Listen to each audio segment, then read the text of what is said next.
You're walking down the street. You see a strange-looking antique shop called Ageless Trinkets of Mr. Bright.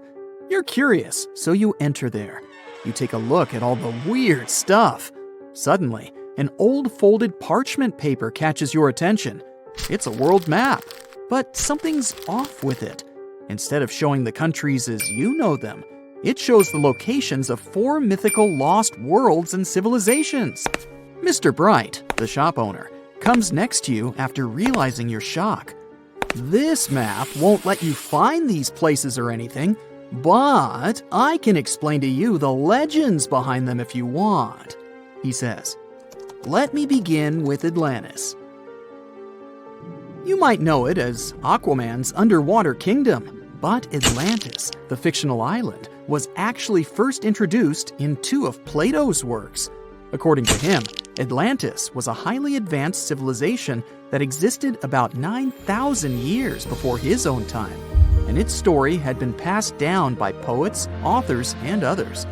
He wrote about Atlantis and its citizens to give a moral lesson and to teach about the dangers of arrogance, as well as the eventual downfall of those who are after too much power.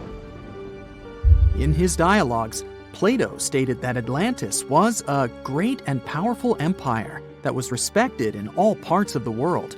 It was founded by beings who were half deities and half human, and became a great naval power after a while. Being an island filled with gold, silver, and other precious metals certainly helped their case. But besides that, it was also known for its breathtaking architecture and state-of-the-art technology, as well as its countless rare and exotic wild animals. Atlanteans were proud of their great achievements and the perfection of their civilization, but their excessive pride was going to bring their downfall. They believed they were so superior that they could gain control over any nation. This led them to launch a series of invasions. They conquered many of the Mediterranean lands, but when it was time to enter Athens, Athenians pushed back with an extraordinary force, so the Atlanteans were finally defeated. Plato stated that deities then got angry at Atlanteans because of how wicked, greedy, and immoral they became. So they punished them by sending earthquakes, which caused Atlantis to sink beneath the sea. Although the earliest written records of Atlantis were Plato's works, some people still believed his story to be based on truth and tried to identify the island of Atlantis with actual countries. Some people suggested it may have been located in the Mediterranean Sea, near the coast of Spain or Italy. Others thought it may have been located in the Caribbean, off the coast of Central or South America, but there was no solid evidence to support any of these claims. One theory, in particular, seemed more plausible than the others, though. Located in the Aegean Sea, the island of Santorini was the home of a highly advanced Minoan society. However, due to a huge volcanic eruption, it was destroyed about 3,600 years ago, causing the Minoan civilization to suddenly disappear. These similarities between the fictional Atlanteans and the historical Minoans made Santorini a good candidate for the speculations. Yet again, there were still major flaws with it, such as how the time when Plato said Atlantis was destroyed doesn't coincide with the time of Santorini's eruption. So Atlantis still continues to be regarded as nothing more than a popular legend in the scientific world. Now, let's move toward the northeast direction on the map, Mr. Bright says. According to Celtic Breton mythology, there once was a magnificent city called Ys, also known as Caris, that towered over Douarnenez Bay in France's Brittany region. It was the most wealthy city in the entire Atlantic. It was especially famous for its beautiful gardens and buildings, and its citizens were all living comfortably and happily there. Dahut, who was King Bradlon's daughter in Breton legends and literature, had a deep love for the sea. She begged her father to build a city at the edge of the sea, and that is how the city of Ys was established. Little did she know that she would be the one responsible for the destruction of her father's beloved gift. You see, since the city was surrounded by the sea, it needed to be protected by a dike equipped with floodgates, and these gates could only be opened at low tide. and the only one who had the keys to these gates was the king himself. One day, a handsome red knight arrived at the city, but couldn't pass the gates. Dahut was so taken by him that she wanted to let him in. She knew that her father was the keeper of the only key to the city, so she sneaked into his room and stole it from him. Then she gave it to the Red Knight so that he could enter the city and they could be together. However, the Red Knight turned out to be the Prince of Darkness, and he intentionally left the gate open to the raging sea. The waves soon swallowed all of Ys. King Gradlon was able to escape on his magical horse, but Dahut couldn't. She turned into an evil mermaid who lured sailors into the sea.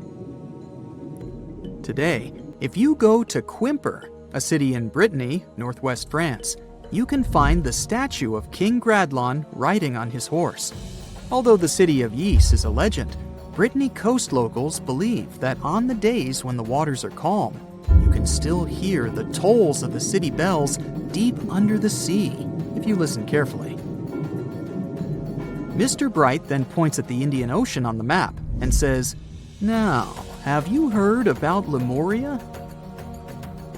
Back in the mid-1800s, a few scientists suggested that there was once a continent that existed in the Indian Ocean, somewhere close to the south of modern-day Sri Lanka.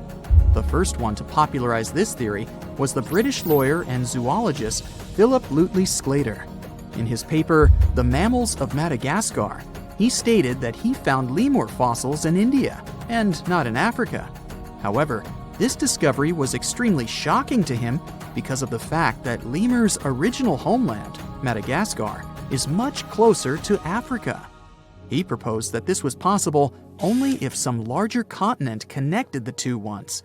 He stated that this continent must have eventually sunk to the ocean floor. He then named it Lemuria, and hence the theory was born. People who came after Sclater took his theory a step further and thought that Lemuria was also the home of an extinct race of humans called Lemurians, who had 4 arms and enormous bodies, and were also the ancestors of modern-day humans, as well as lemurs. Of course, as new scientific discoveries were made on plate tectonics, evolution, and the study of DNA, the theories regarding the fictional continent called Lemuria were debunked. The last fictional land on the map is Agartha, Mr. Bright says. Taking its roots from Eastern mysticism, one legend says there's a kingdom called Agartha that is located deep beneath the surface of the earth. It's where all 4 corners of the world are connected by paths and tunnels. It is said that there's a secret entrance into Agartha hidden in the Gobi Desert, and it's built by Agarthans themselves using advanced technology that can't be detected by us, the surface folks. According to some beliefs, Agartha exists to counterbalance the energies of those who live above the surface. While we live in a state of rush and heightened emotions, this world beneath us is the total opposite.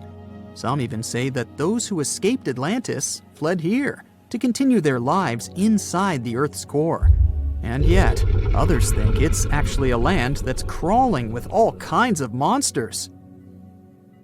But there's no need to be scared, since modern science proved Earth's core is not actually hollow and is a solid hot iron ball. So you can cancel your journey plans to the center of the Earth if you've made any. Thanks, Mr. Bright. It's nighttime, and you're about to walk inside Pharaoh Tutankhamun's final resting place. You know, King Tut.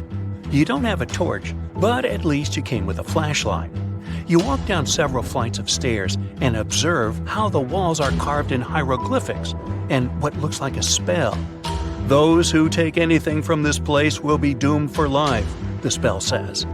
Even if you don't really believe it, this scares you a little bit. You find a huge stone door. Is it a trap?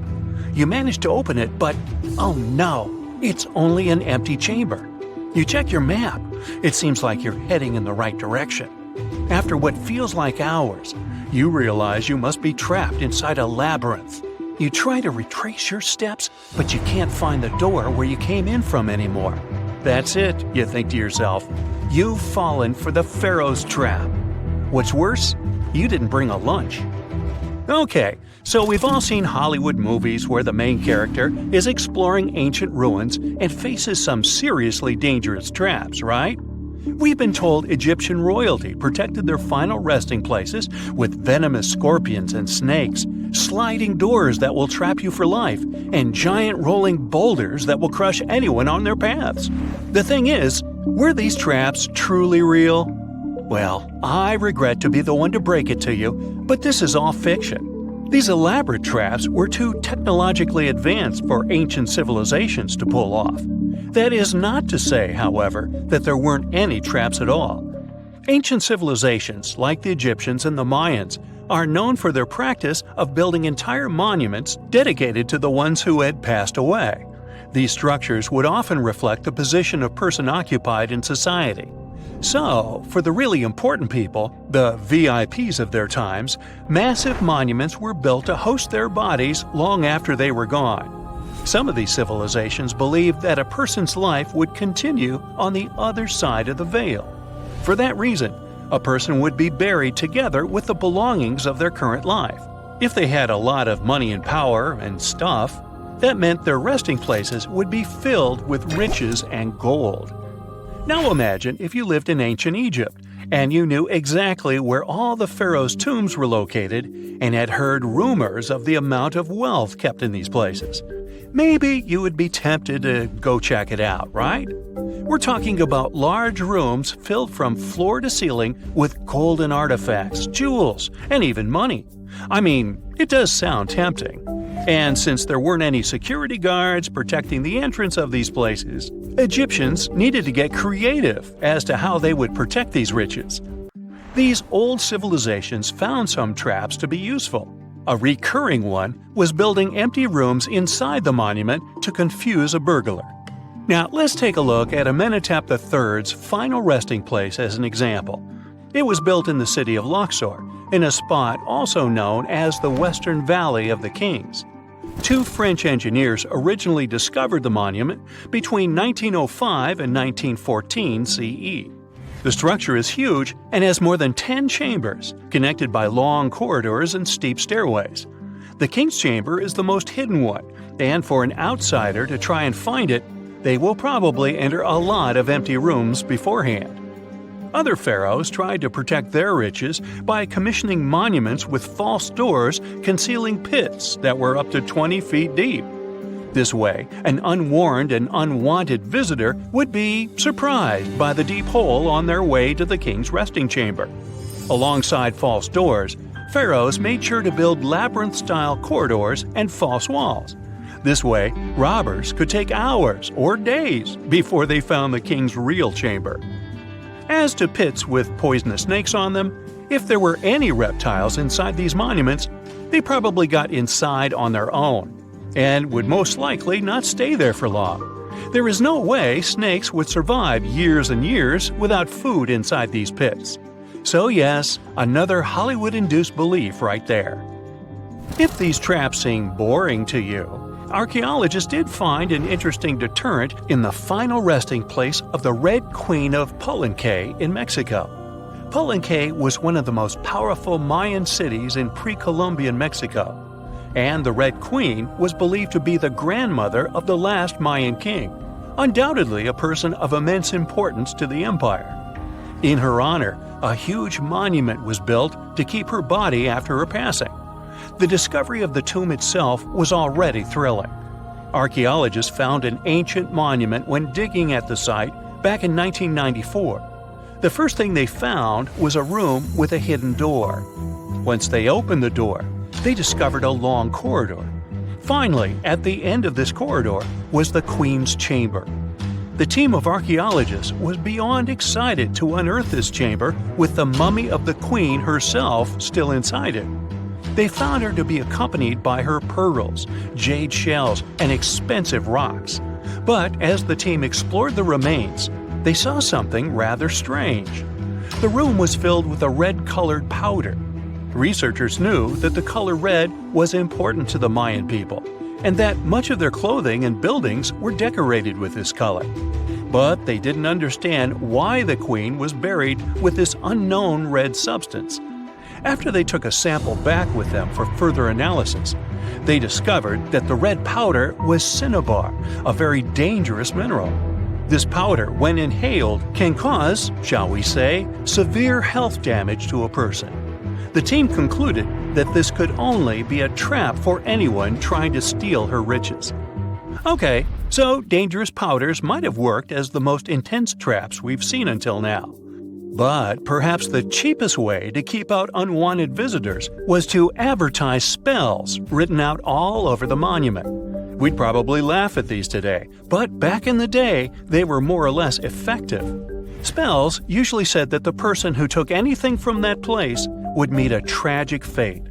Some spells said that robbers would lose their houses in big fires or terrible floods. Other spells said burglars would have incurable and undiagnosed health issues, but they weren't really enough to stop people from taking any gold. There are some stories surrounding how these spells might have been real.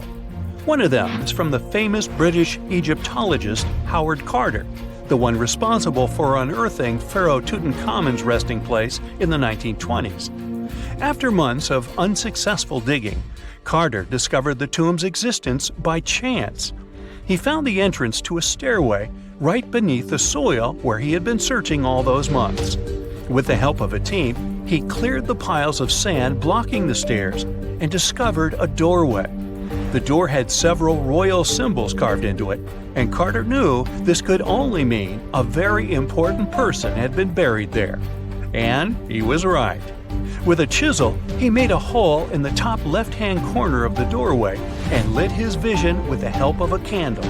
He couldn't believe what he was seeing, the reflection of several golden and jeweled items crowding the chamber before him. Lost for 3,000 years, Carter had just discovered the final resting place of King Tut. But the story didn't finish here. This discovery was accompanied by a series of unfortunate events that led people to believe it had something to do with the pharaoh's spell. Carter himself mysteriously passed away just a few years later, and some of his assistants lost their houses in floods, just like one of the spells threatened. Some say it's just coincidental, as there's no real proof of these things being connected. Well, what do you think? Was this an effective trap after all?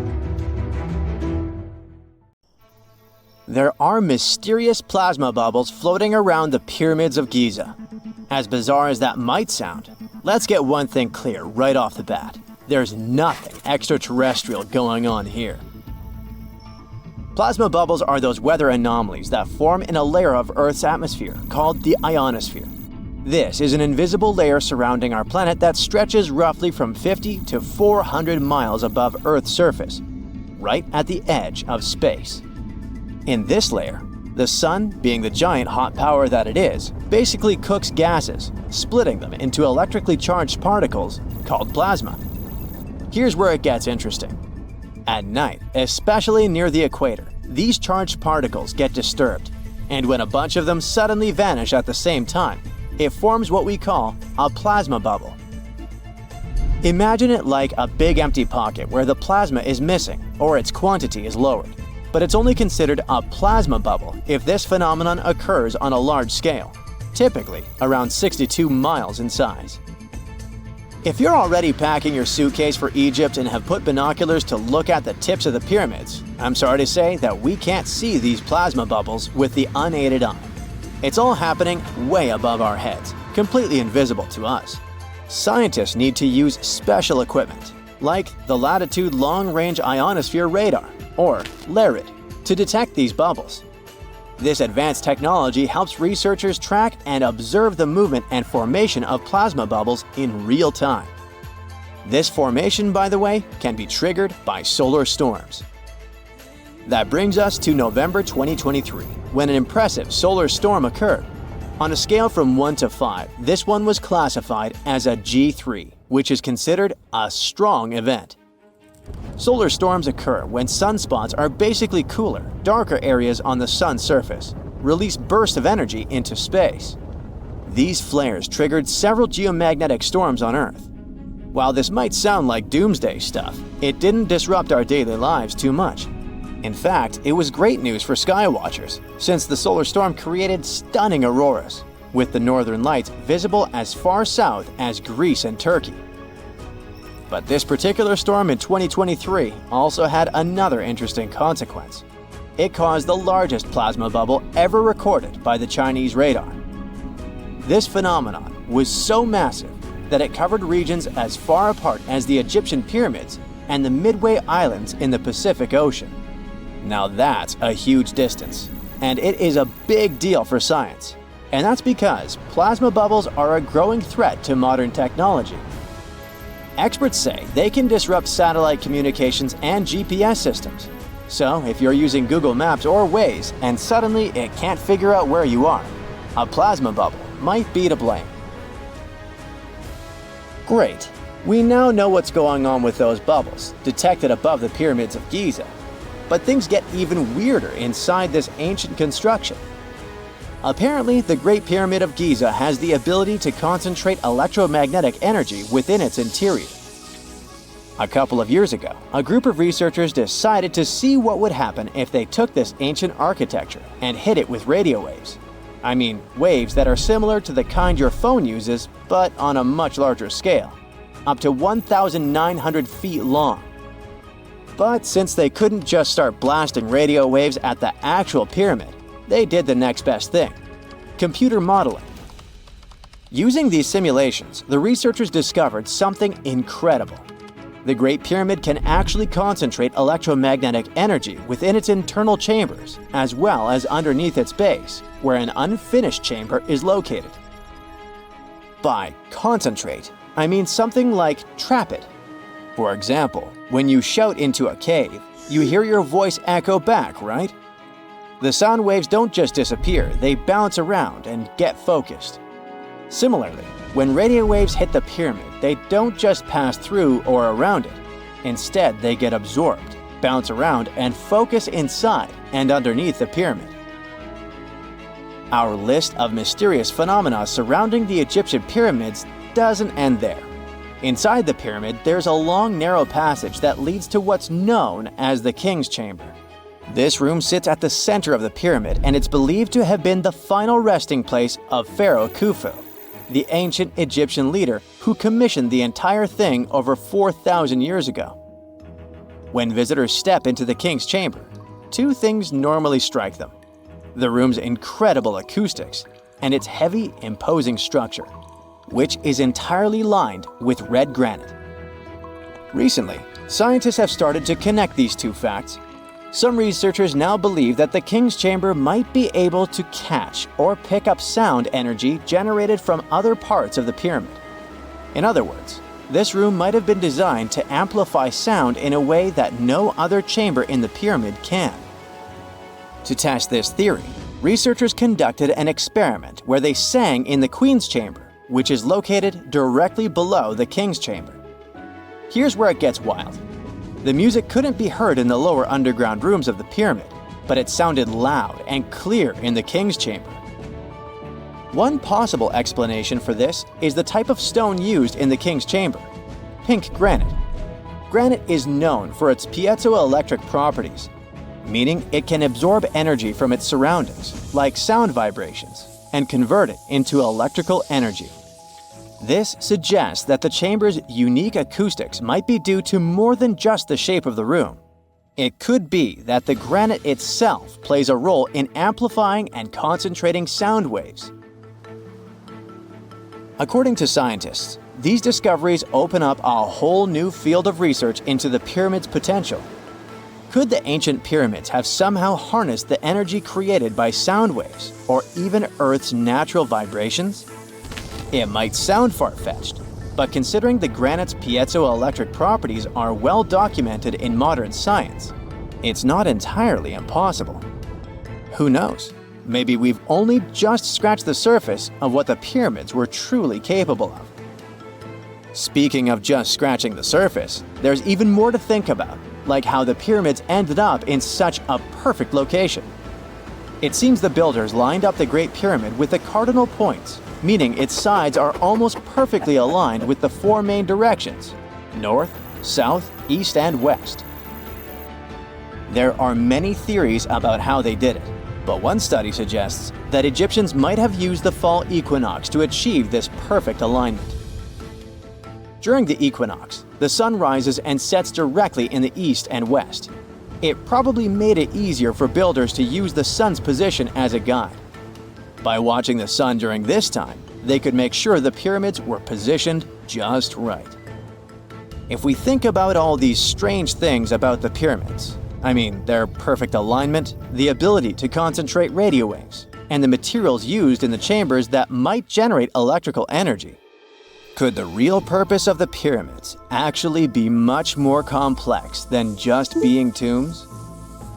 Well, Nikola Tesla thought so. It is said that the famous inventor and engineer was kind of obsessed with the Egyptian pyramids, and he wondered if they might actually be giant energy transmitters. He believed the shape and position of the pyramids could help them function as huge generators, capable of producing free, limitless energy. Some researchers agree with Tesla and believe that these massive monuments might have been designed as giant power plants.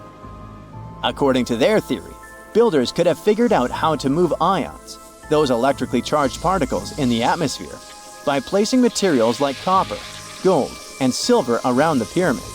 So, it's definitely possible that the ancient Egyptians created a sustainable, renewable power source.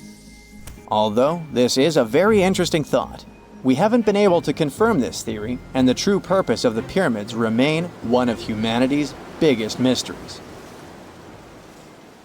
The first photograph was taken in 1826. Yeah, there I am, way in the background. I'm waving. From then on, we've had countless images taken all over the world. Back in the day, if you really wanted your portrait taken, you needed a painter to help you with it. You would have had to stand still for long periods of time, making sure the light was just right. And let's face it, those portraits weren't really as exact. Maybe you'd have asked for your eyes to be a bit brighter, or your lips a bit poutier. When it comes to famous people in ancient history, there's not much we can do in terms of photography. It's simple, there aren't any pictures or famous ancient people. We can try to imagine what they look like based on their paintings or on texts written about them by highly regarded scholars. Fortunately, more and more as years go by, this lack of knowledge will become a thing of the past. Enter forensic facial reconstruction. With the help of this amazing science branch, we can now have a better understanding of what ancient celebrities look like. But how are scientists able to do that, you might ask? Go ahead, ask. Turns out that a person's skull can tell a lot about their appearance. Everything from the brow bone to the distance between the eye sockets can showcase a realistic profile. Even the nasal chamber or the shape of one's chin can influence how your face will end up looking like. It's like the skull is a blueprint for the face. Using these bones, artists and forensic anthropologists can work together to reconstruct your appearance through the magic of forensic facial reconstruction. It's like real-life detective work, but with more clay and less drama. Now, I guess you're thinking, how correct can these reconstructions really be? Well, the finished product may not reflect all the details, sure. You can't tell a person's eye color or skin tone just by studying the skull. Facial hair is equally hard to tell. And if you have plump cheeks that make you look so cute, your skull will never tell the secret. But even with those limitations, facial reconstruction can still show us what someone in history may have looked like. The process itself is pretty cool. A trained sculptor works with a forensic anthropologist to figure out the skeletal features and build up the facial traits using clay. Anthropologists have to consider things like age, gender, ancestry, and any injuries or tooth loss. Scientists can also do such tasks digitally these days with the help of computers and design software. With all these amazing scientific advancements in mind, did you hear the latest news about King Tut's family tree? Well, apparently his possible father, an ancient Egyptian pharaoh, just got a new face makeover. And let me tell you, he's looking regal and serene due to some digital reconstruction magic. But even though this is the most correct representation of him so far, we still don't know for sure who he really is. This fellow was found in 1907 in the Valley of the Kings, just a few feet away from King Tut's tomb. Scientists have been studying him for over a century and think he might be Akhenaten, King Tut's daddy, and a very important Egyptian ruler for that matter. Still, some experts remain skeptical and say we need more evidence to confirm his true identity. The reconstruction of this ancient pharaoh's face was a months-long project by a group of brilliant scientists in Sicily. They even brought in a 3D forensic artist from Brazil to help out. The new model is different from earlier ones because they wanted to focus on his facial features and not get distracted by his hair, jewelry, or other bling. On the same note, make way for this latest fashion icon. No, it's not some famous model. It's a hunter-gatherer woman who lived in Sweden 7,000 years ago. And boy, is she fierce-looking in her new reconstruction. She's rocking a feather cape, a slate necklace, and a belt made from 130 animal teeth. Talk about being fashion-forward or backward. Plus, her dark skin is painted with white patterns, making her look like a true work of art. But don't be fooled by her stunning appearance. This woman was more than just a pretty face. She was buried upright in a location dating back to 5500 BCE to 4600 BCE, and her rich jewelry tells us that she was important in her local community. Thanks to the work of an archaeologist and sculptor, we can now see what this ancient woman looked like. They used a CT scan of her skull to piece together her face muscle by muscle, creating a unique expression. It's like making eye contact with the past. While we may never know for sure what her role was in her community, her intricate surroundings suggest that she held a special place for her people. Now, Otzi, the 5,300-year-old mummy from the Alps, also got a new makeover thanks to this amazing technology. He didn't go to a plastic surgeon if that's what you're thinking. Two Dutch brothers used their skills in forensic science and artistry to recreate his face for a new exhibit in Italy. Otzi was found in 1991 by hikers who stumbled across his mummified and frozen remains in the mountains near the Italian-Austrian border. He's been around longer than Stonehenge or the pyramids of Giza. And now, thanks to the two skillful brothers, we finally know what he looked like. They used 3D images of his skull to recreate his face. A photographer also documented the whole process for half a year. Earlier research shows he passed away from a wound caused by an arrow. He was left in a protected area high up in a cold glacier region, so his body was preserved in the snow. He is now safely kept in a refrigerated cell at the museum, which mimics the wet, cold glacial conditions that kept him preserved. They even have a unique cooling system that makes it possible for the mummy to be displayed. Otzi's last birthday was his 46th, which was a pretty ripe old age for his time. He was about 5 feet 3 inches tall and weighed around 110 pounds, so he was on the smaller side. But hey, size doesn't matter when you've been around for over 5,000 years. King Henry VII got a digital makeover as well, and boy does he look good. A graphic artist used a mask of Henry VII's dating from 1509 to create an impressive and realistic reconstruction. Why a mask, you might wonder? Well, before photography, people used wax masks to preserve someone's likeness more accurately than paintings or illustrations. And let me tell you, the restoration of this Henry was a game changer. Henry VII was the King of England from 1485 to 1509. A depiction of him, which can be found at Westminster Abbey, was already lifelike, but the new digital reconstruction takes it a step further. It took the team behind it about 2 months to complete, using a combination of software, custom algorithms, and really tedious image adjustments that were done manually. The project started with a high-resolution image of the mask, which was then used to create a 3D model of the subject's face. From there, the lighting was designed. Lastly, facial markings and hair were added. But what's even more fun is that a beard was added to Henry VII's face too, since men during that era were commonly bearded, wore a beard. We'll never know for sure if he was bearded or not, but it's a hilarious touch that adds to the character of the reconstruction. The same team has also created facial reconstructions of other historical figures, like Mary Queen of Scots or Oliver Cromwell. These masks are like secret passages to another time, if you think about it. It's amazing how technology can take us back thousands of years to see faces we've only imagined. And who knows, maybe in a few hundred years, someone will recreate our faces from a selfie we took. 1,000 years ago, near modern-day St. Louis, Missouri, there was a vibrant, bustling city called Cahokia. It was a Native American city, the largest and most influential one in Mississippian culture.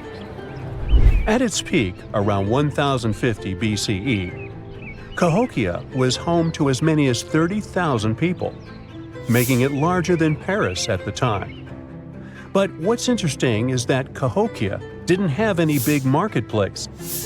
Usually trade was the backbone of any big city, yet this one stood out for archaeologists. That's because Cahokia wasn't about commerce. It was about culture, community, and parties. The people who lived there threw massive parties that would last for days. The city's grandest feature was its 50-acre plaza, surrounded by amazing earthen pyramids. This massive space could hold over 10,000 people.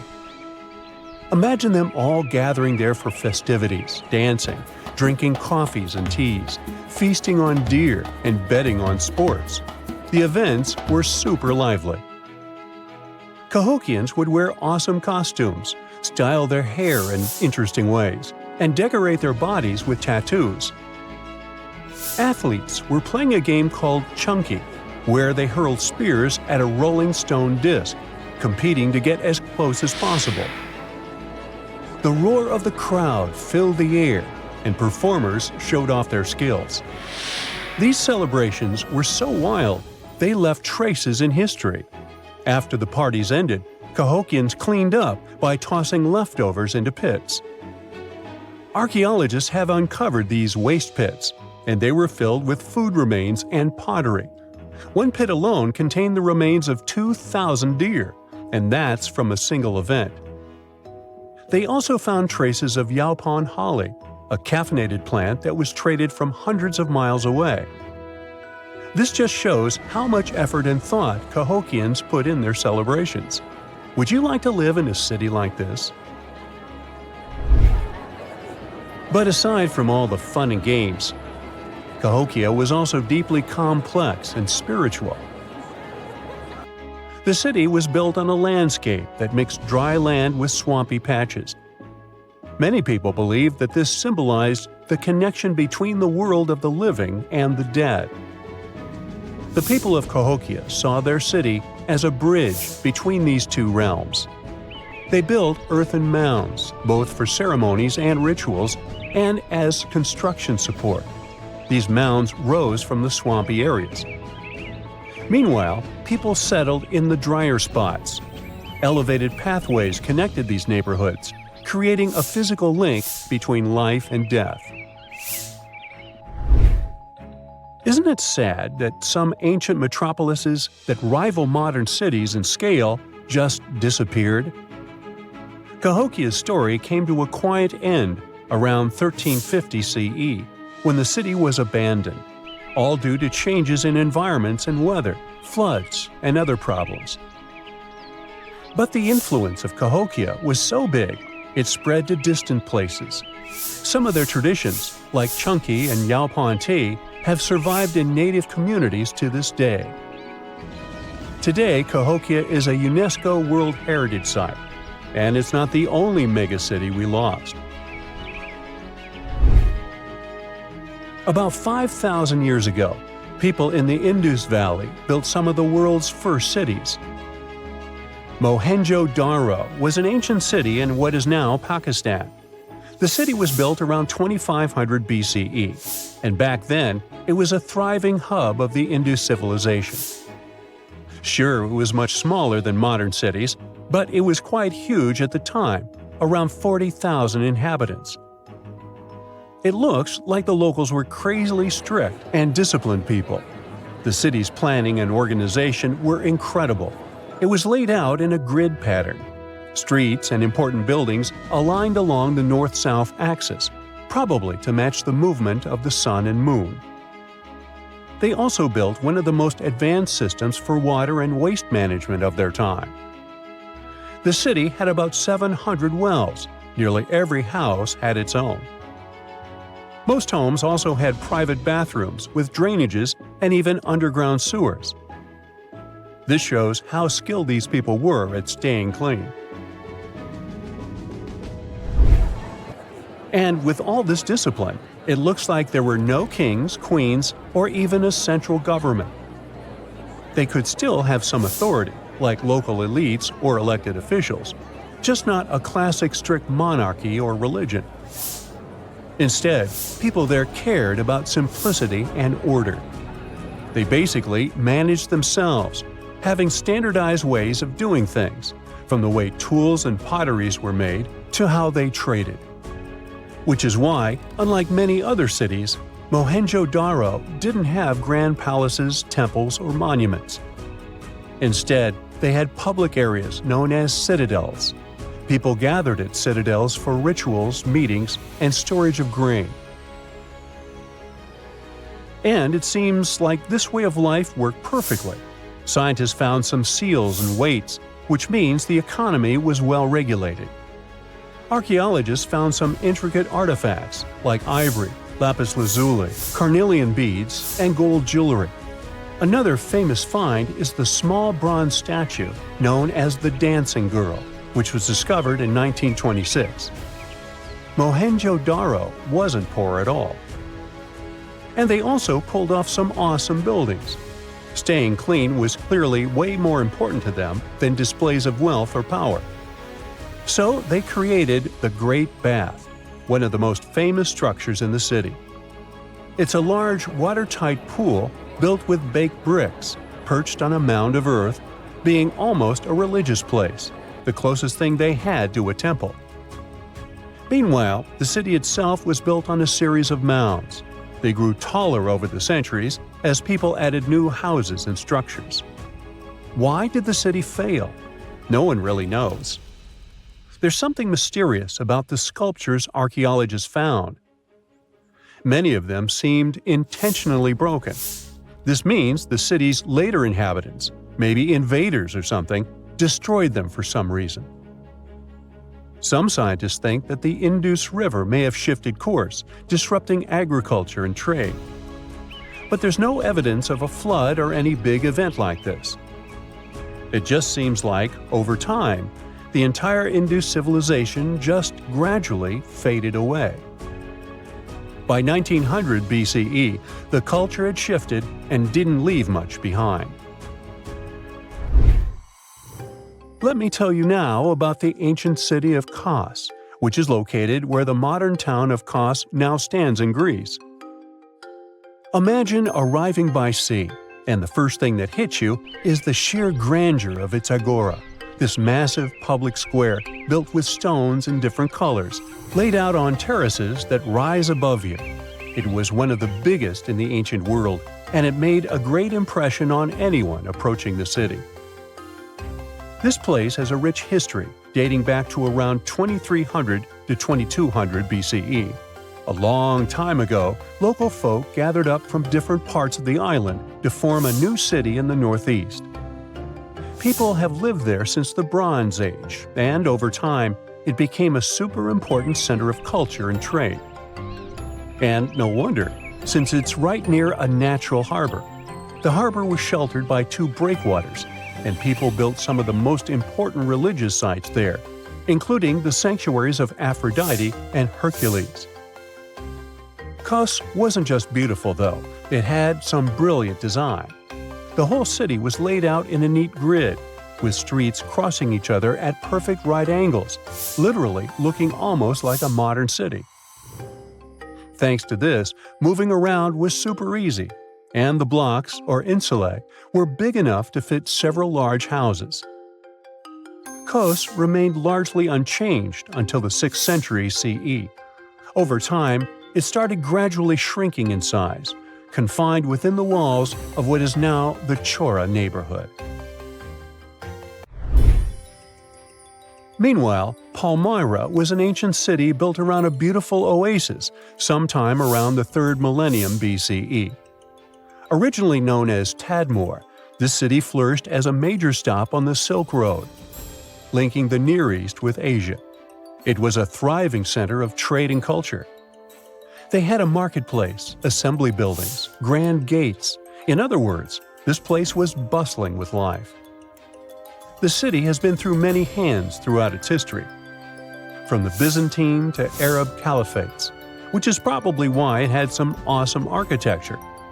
An interesting blend of Greco-Roman, Persian, and Arabic vibes.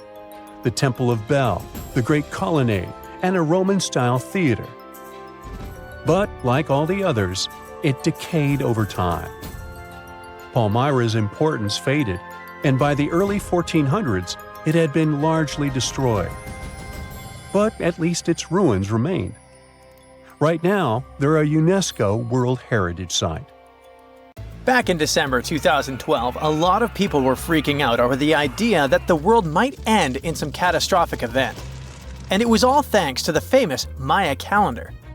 This ancient way of tracking time had been the subject of endless speculation. But one of its biggest mysteries was definitely an 819-day count found in some versions of the calendar. No one could explain why it was there or how it worked, until recently, when a group of researchers from Cambridge might have finally cracked the code. First things first, how does the Maya calendar work? So the system the Maya civilization used to track days was based on something we now call the calendar round.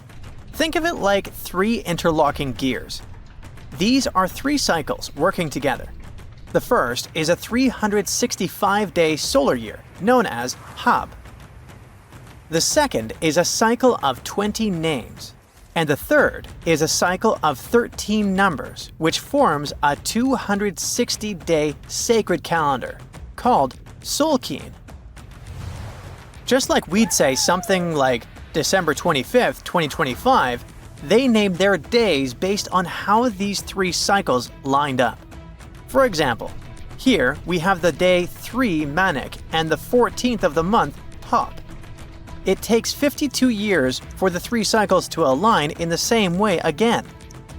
After that, the days start repeating. But this is where things start to get more complicated and mysterious. On some Mayan monuments, we have also found enigmatic inscriptions pointing to the existence of another cycle, the 819-day count. There are about 20 examples of these inscriptions, mostly found in places like Palenque and Yaxchilan in Mexico. So it didn't seem random at all, and this calendar must have been hiding a big secret. Early research showed that the 819-day cycle was represented by one of 4 colors and the cardinal directions associated with them. Black was tied to the west, red to the east, white to the north, and yellow to the south. Researchers also discovered that this period of time could be broken down into 3 smaller cycles. One of 9 days, one of 7 days, and one of 13 days. Multiply them together, and you'd get 819 days. Pretty cool, but why did they do that? This color scheme and the 3 cycles seemed like a basic level of interpretation, and experts were pretty sure its real purpose was still hidden from us. Another thing researchers noticed is that this strange count of days was mostly shown using a Y glyph, followed by a number. But in some cases, they also added a glyph representing Kawil. This was a powerful Maya deity, often associated with creation and lightning. He was usually symbolized by a torch coming out of his forehead, representing the spark of life. But in the 90s, a study suggested that when Kawil's inscription showed smoke and fire coming from his forehead, it could actually represent the planets Jupiter or Saturn, or maybe even both. Wait, that means that the 819 days count could be linked to both planets in some way. From there, research focused on figuring out what that link might be. The first conclusion is that this calendar might have helped the Maya track the movements of those planets in some way. Then they started noticing something interesting. These cycles could be specifically tied to the synodic periods of Jupiter and Saturn. By synodic periods, we mean the time it takes for a celestial body, like a planet, to return to the same or nearly the same position as seen from Earth. While this possibility was pretty exciting, something didn't quite add up. Each planet moves very differently, and trying to fit multiple planets into an 819-day span just didn't seem to work. In other words, this 4-part color-coded calendar system was simply too short to align perfectly with the synodic periods of the visible planets. So it looks like we're back to square one. This mystery had people scratching their heads for ages, until 2023, when specialists realized they might have been looking at it all wrong. Researchers actually needed to shift their perspective. Instead of seeing this system as 819 days, they needed to consider the number as representing timelines. And this period of time could be just a small part of a much, much bigger calendar. You see, as we said earlier, this cycle seemed to track the period when a planet became visible to people on Earth. To prove that these 819 cycles were timelines, not actual days, researchers needed a planet that could serve as a starting point to back up their theory. In this case, it was Mercury. And there's a pretty simple reason for that. Mercury's synodic period is 117 days, which fits perfectly into the calendar count. I mean, if you take 1819 and divide by 117, you get the number 7. So, Mercury is the only visible planet whose synodic cycle fits neatly into this period as whole numbers. Perfect. Now they had a solid starting point. From there, they needed to expand the calendar by increasing its length to 20 periods of 819 days. Suddenly, a pattern emerges. And just like that, all the synodic cycles of the planets fit perfectly into the system. For example, Saturn's synodic period from 378 days lines up perfectly after 6 819-day cycles. Venus aligns every 5 cycles, Jupiter every 19 cycles, and Mars, which takes the longest, needs 20 cycles. In other words, it takes about 45 years for Mars to align with the synodic periods of all visible planets. So, this is how researchers determined that the ancient civilization wasn't referring to days, but rather to timelines. The Maya astronomers came up with this count as part of a larger calendar system of 20 periods. But then a question comes up. Why was studying the synodic periods so important to the Maya? Well, we don't have super specific answers about this mysterious calendar yet. But what we can say for sure is that the Maya truly believed in the powerful influence of the cosmos on daily life. So maybe they wanted to analyze how the movements of all the visible planets lined up with their other calendars. Of course, this system is just one part of the Maya's amazing and advanced understanding of astrology. And it wasn't just about using astrological cycles for planting and harvesting. They also had crazy specific knowledge, like how to predict solar eclipses. Archaeologists believe the Maya connection to the stars is reflected in the ruins of their world. Take the famous pyramid in the ancient city of Chichen Itza, located in Mexico's Yucatan Peninsula. If you look closely at the base of its staircase, you will see a snake's head carved in stone. But here's the coolest part. During the spring and fall equinoxes, when day and night are exactly the same length, the sun casts sharp, triangular shadows on the staircase. It creates the illusion of a snake slithering down the steps. Another example of how they use their knowledge of astronomy in their temples is in Tikal, Guatemala. Built around year 1 of the Common Era, this pyramid is considered one of the Maya's earliest astronomical complexes. And its alignment and orientation allowed them to track and calculate solstices and equinoxes with incredible precision. The Maya were skilled skywatchers. Just like we have modern-day high-tech observatories with round domes, they had something similar. Meet El Caracol. The name means snail in Spanish and refers to the spiral staircase inside the tower.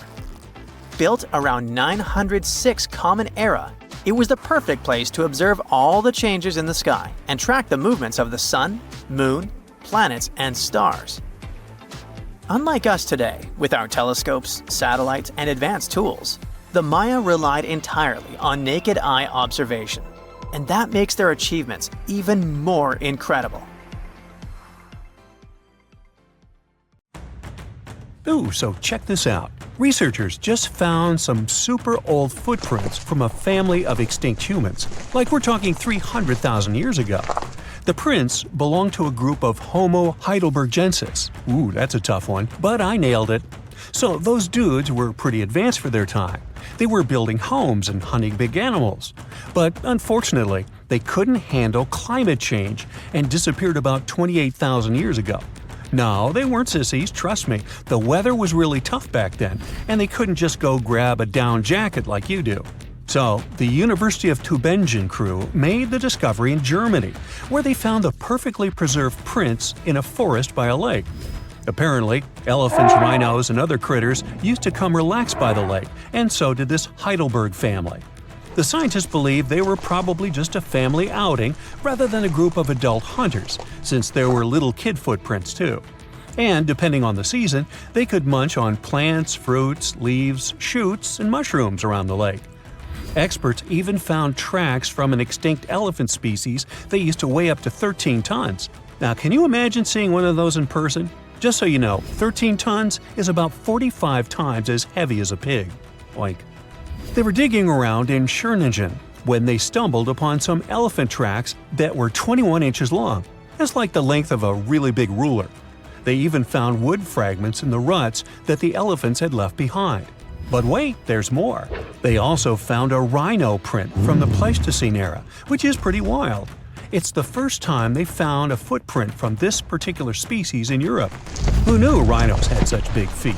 Except those whom the rhino stepped on. Meanwhile, over in New Mexico, some British and American archaeologists found some ancient human footprints that date back 23,000 years. They used radiocarbon dating to figure out when these footprints were made, and it turns out they were stomped into the mud during the last glacial maximum. That's when ice sheets covered much of North America and sea levels were lower than they are now. Now, we've always thought that humans first made their way to North America between 13,000 and 16,000 years ago. But these footprints suggest that our ancestors were wandering around way earlier than that. Some people even think that humans might have been hanging out in North America as far back as 33,000 years ago, although not everyone is convinced.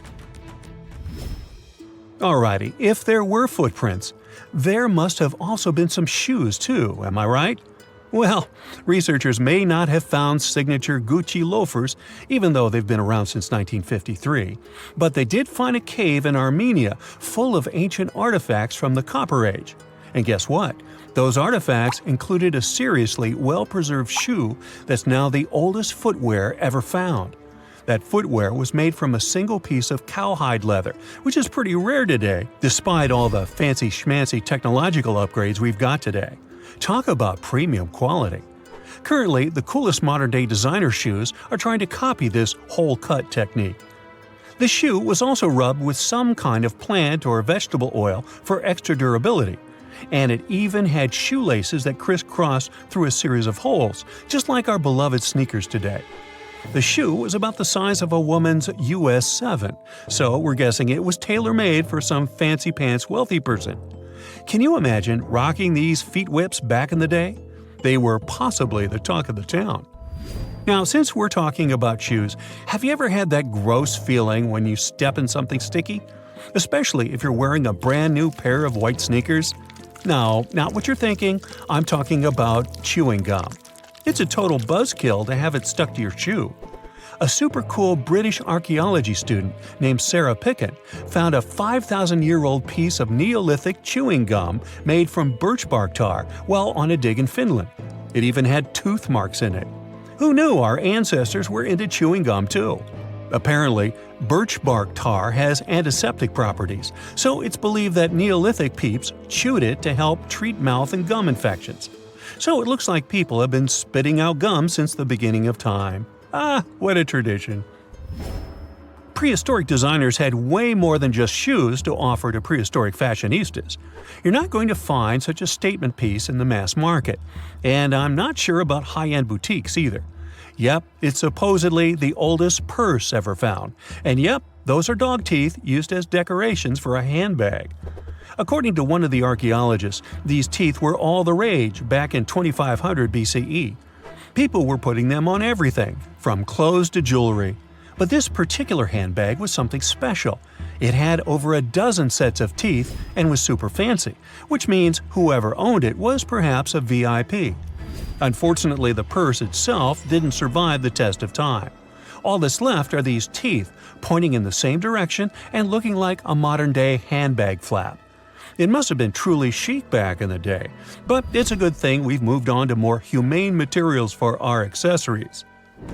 Did you hear about the dino-sized discovery on Yorkshire's coast? Yep, sometimes scientists discover not human footprints, but dino footprints.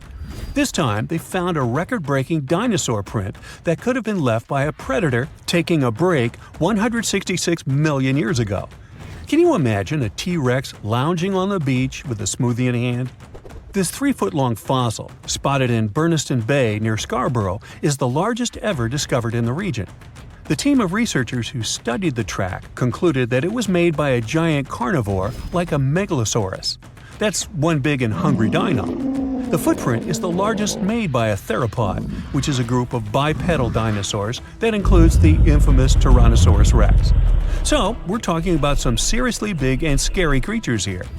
A paleontologist from the University of Manchester said the discovery had shed new light on the behavior of these carnivorous giants. Apparently, features of the footprint suggest that this large predator was squatting down before standing up. Maybe it was doing some yoga or taking a bathroom break. Who knows? Another archaeologist, Marie Woods, stumbled across the print while collecting shellfish on the shore. She said she couldn't believe what she was looking at. I mean, who would expect to find a giant dinosaur print while picking up some clams? It's lucky that Ms. Woods and Rob Taylor, a local fossil collector, rescued the fragile print from the shoreline. Experts warned that it was at risk of being lost to erosion or landslides. Now, plans are in motion for the footprint to go on public display at the Rotunda Museum in Scarborough. But there's some more dino-mite news. Several drought conditions in Texas have revealed ancient dinosaur footprints that are over 100 million years old. Multiple dinosaur tracks belong to the dinos were recently discovered at Dinosaur Valley State Park in northwest Texas. The droughts have caused a river running through central Texas to dry up almost entirely, which is how these prehistoric prints were finally uncovered. This guy was a real beast, measuring 15 feet and weighing in at 7 tons. It used to roam the area over 113 million years ago, according to the state park. About 60 prints from this dino have been revealed due to the drought, with an estimated 140 tracks from the dinosaur in total. But that's not all. Prints from Sauroposeidon were also discovered. This creature was a massive 66 feet long and weighed about 48 tons when fully matured. Experts believe that the Acrocanthosaurus preyed on Sauroposeidon, which explains why their prints were found together. There's a weird thing though. Sauroposeidon was bigger than Acrocanthosaurus. Can any professors please explain to me why the smaller dude would munch on the bigger one? Imagine you were chosen to answer one of history's most important questions.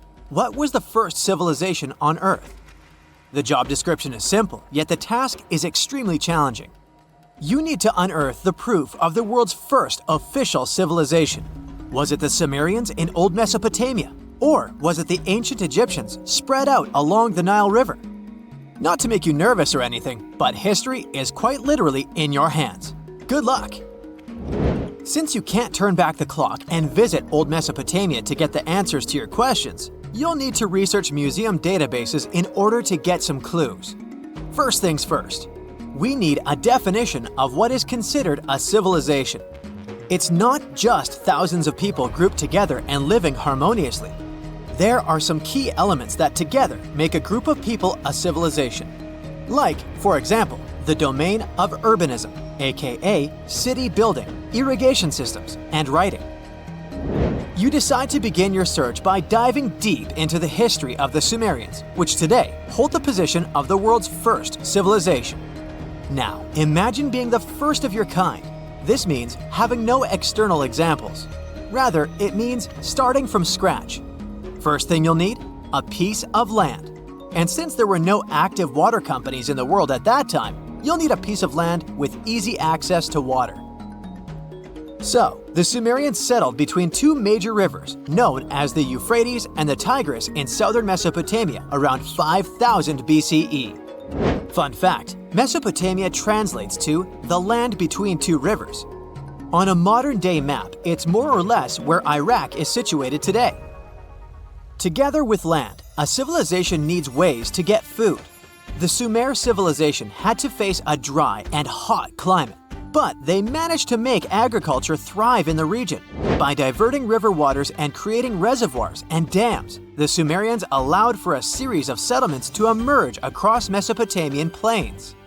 The famous city of Babylon was one of them. You know, the city that supposedly had those hanging gardens?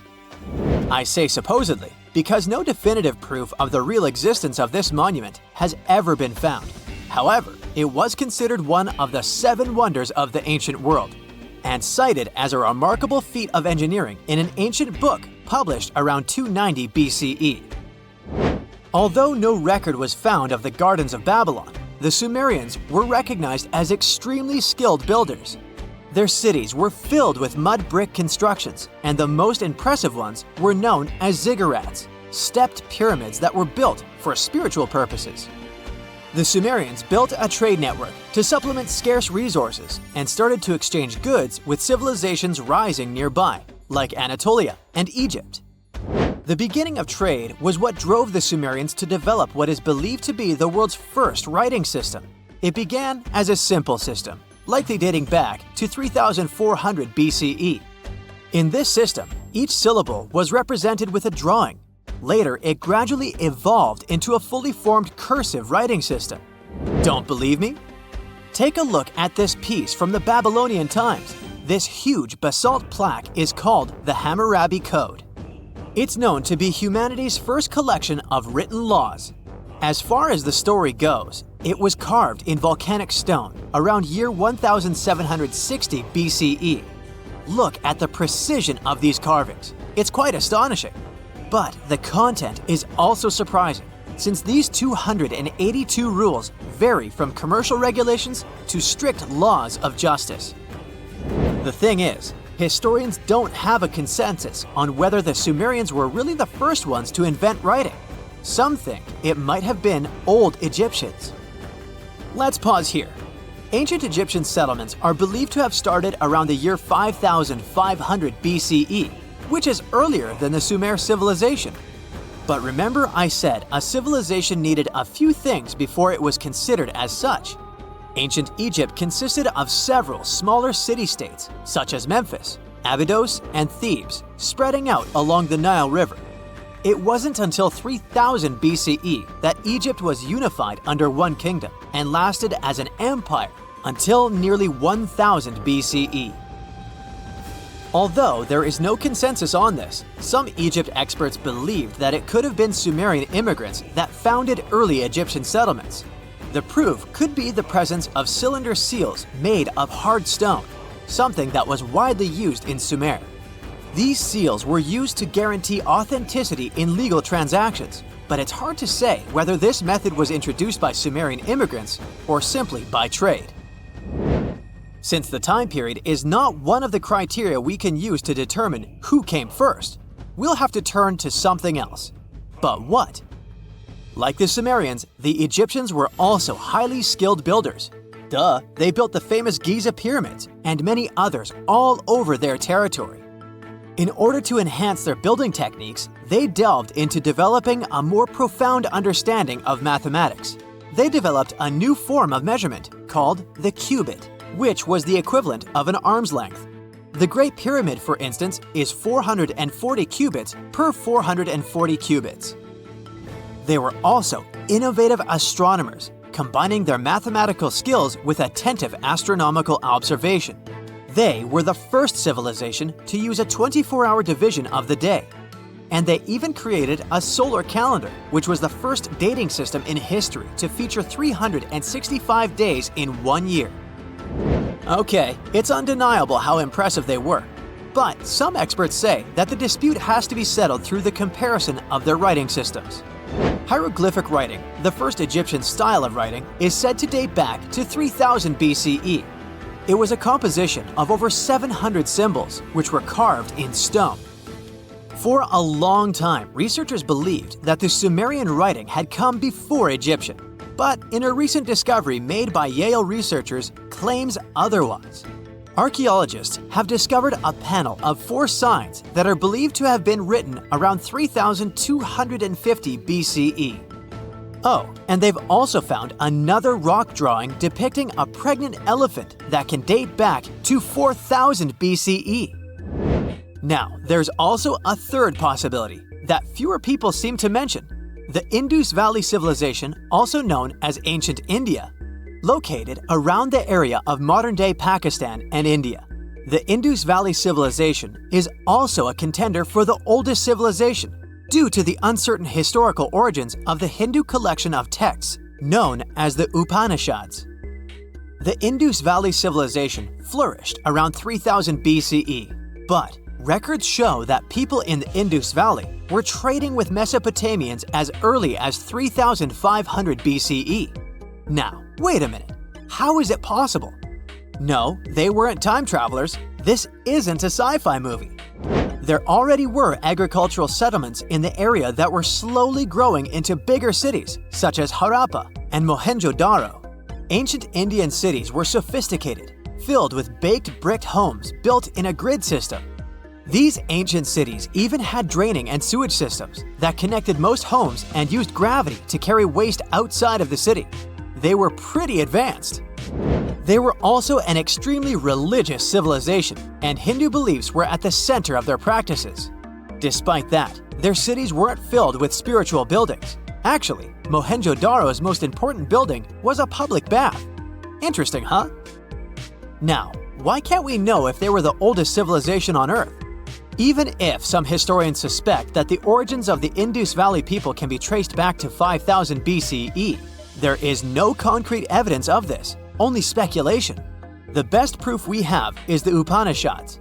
The Upanishads are texts filled with philosophy, mantras, and ceremonies. The thing is, part of Hindu practices included memorizing and passing down the wisdom of the Upanishads in oral form.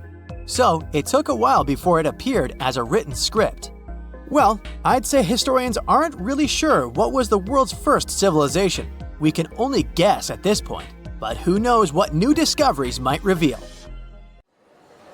It's the first day of your long-awaited trip to the Amazon forest. You flew all the way to South America. More specifically, you landed in the city of Manaus. It's the heart of the Brazilian Amazon. So far, you've traveled by air, car, and now water. You are on a tiny boat moving through the dark waters of the Amazon River. Yes, the river is also called the Amazon. And just FYI, it's the second longest river in the world. It loses only to the Nile River in Egypt. The Amazon sprawls for an impressive 2,700 square miles, beginning in Peru and ending only when it meets the Atlantic Ocean off the coast of Brazil.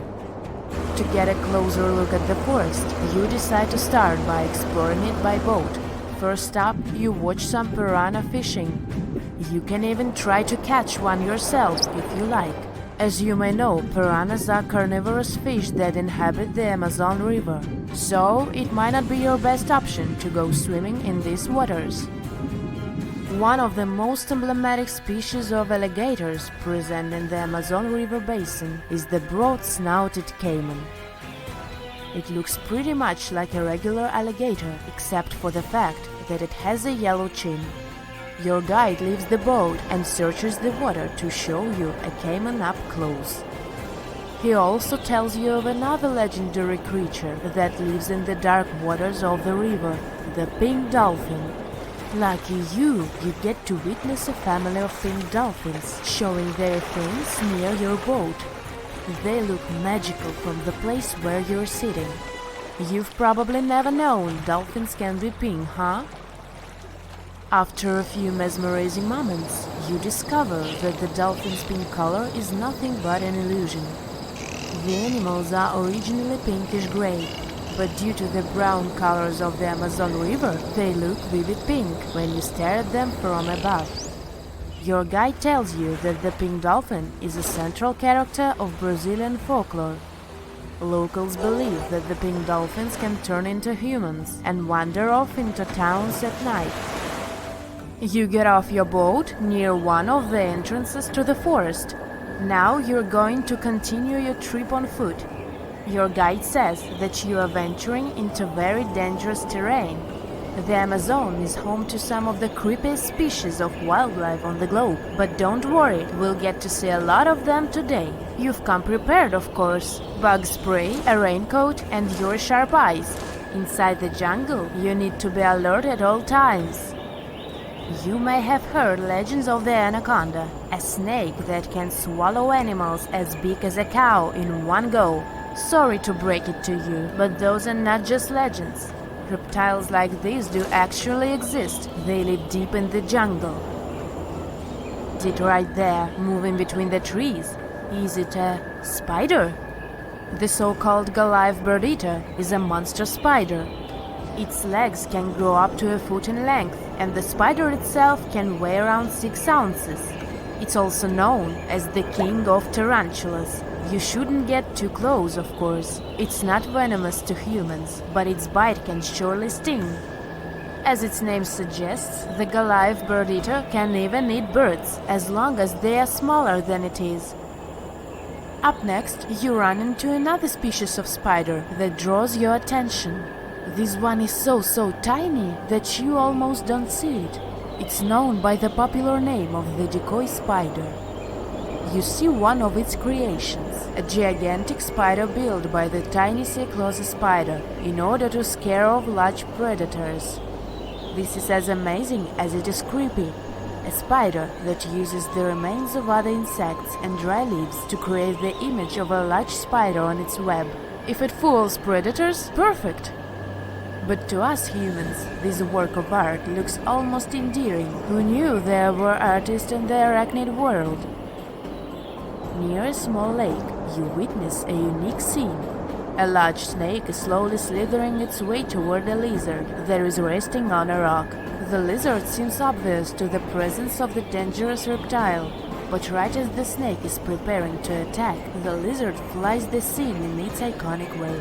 The so-called basilisk lizard is famous for its ability to walk on water, or rather run across the water. This isn't an illusion, just a matter of balancing. The small lizard moves its legs on top of the water very fast, while its long tail serves as a counterweight. I wish I could do that. If you've ever wondered what a frog looks like on the inside, you've come to the right place. Right in front of your eyes, there is a rare local species of frog. It's known as the glass frog. This species of amphibian has a type of transparent skin that is completely see-through. In other words, you can see the frog's interior with astounding clarity. It's as if you had X-ray vision. Moving on with your journey, soon you come across a pond. Floating on its water is probably the biggest water lily you've ever seen in your life. These huge plants are also known as the Victoria Amazonica. They can measure up to 8 feet across and hold the weight of a grown-up person. But I wouldn't recommend trying to climb on it if I were you. Just cause, you know, it's the Amazon forest we're talking about. The wildlife here is amazing, but the forest itself is also a sight. There are over 80,000 species of plants and trees grown in the Amazon rainforest. In fact, you can find 10% of all the world's wildlife in this jungle. An estimated 400 billion trees grow on the gigantic area the forest occupies. Of course, this place is bound to be biodiverse, right? You won't be able to witness this phenomenon during your trip, but your guide tells you about a unique species of tree that is famous for being able to walk. Yep, you've heard correctly. There are walking trees in the Amazon rainforest. They don't have legs or anything like that, but they do move around in search of better lighting conditions. The Amazon canopy is so thick that only 1% of sunlight can reach the forest floor. Because of this, some trees end up getting less sunlight than others. The so-called walking palm trees seem to be adapted to this situation. They grow new roots, which helps them move for 1 to 2 inches per day. They can walk up to 65 feet per year. Maybe that's what inspired John Ronald Reuel Tolkien to create ants, huh? Those are pretty similar tree beings that roam freely around the world. I kid you not, it's not only wildlife that inhabits the Amazon. Actually, over 30 million people live in the forest. And there are also ancient settlements that scientists believe to have been thriving there. And I'm not talking about El Dorado, that's just a myth. But in 2018, a groundbreaking study showed that up to 1 million people probably inhabited the Amazon, between 1250 and 1500 CE. Can you imagine that? Working alongside local indigenous people, researchers from the University of Florida found several mounds in the Amazon. Besides these mounds, they also discovered interesting ditches and geoglyphs. After mapping all of these recurring mounds, scientists understood that this was a sign of an ancient settlement. They found remnants of carefully designed walls centered around plazas. This could only mean that these ancient cities were big and could host hundreds of thousands of people. These findings brought back the idea that the Amazon could have been home to thriving civilizations way before the Europeans arrived there. But rather than cities drenched in gold, they were simply well-developed agricultural societies. You are lost deep within the jungle in the Yucatan Peninsula in Mexico. There are strange noises all around you, and to make it worse, the sun is setting. Soon, you'll be alone in the middle of an unknown rainforest. Guess it was a pretty bad idea to come looking for El Dorado on your own, wasn't it? You keep walking as fast as you can, when suddenly, wait! What's this you're seeing? It looks like large stairways made out of stone. This definitely doesn't look natural, so you take a picture. Maybe you didn't strike gold, but you might have just found something relevant. Congratulations! You found Akamtun, a long-lost Mayan city, hidden 37 miles into the jungle. The name literally translates to stone column. Stone was probably in at the time, so these guys used a lot of it to build their pyramids, houses, and even ball courts. If you ever thought that Europeans invented ball games, think twice. Mayans love to play ball games for recreational purposes. Akamtun is part of a series of other long-lost Mayan cities that are being discovered with the help of new technology nowadays. We'll talk more about the other ones in a jiffy. Perhaps the biggest surprise of this one is that it was surrounded by wetlands, which is why the city was built on high ground. The city was monumental, covering an area of over 120 acres. That would be as big as 90 football fields right next to each other. Scientists have found proof that Akamtun had pyramids of up to 49 feet high, and that it was likely an important social hub between 250 and 1000 CE. This is definitely a game changer. But lost Mayan cities began to be unearthed in the 19th century. Modern technologies, such as LiDAR imaging, help archaeologists see through dense canopies of the forests.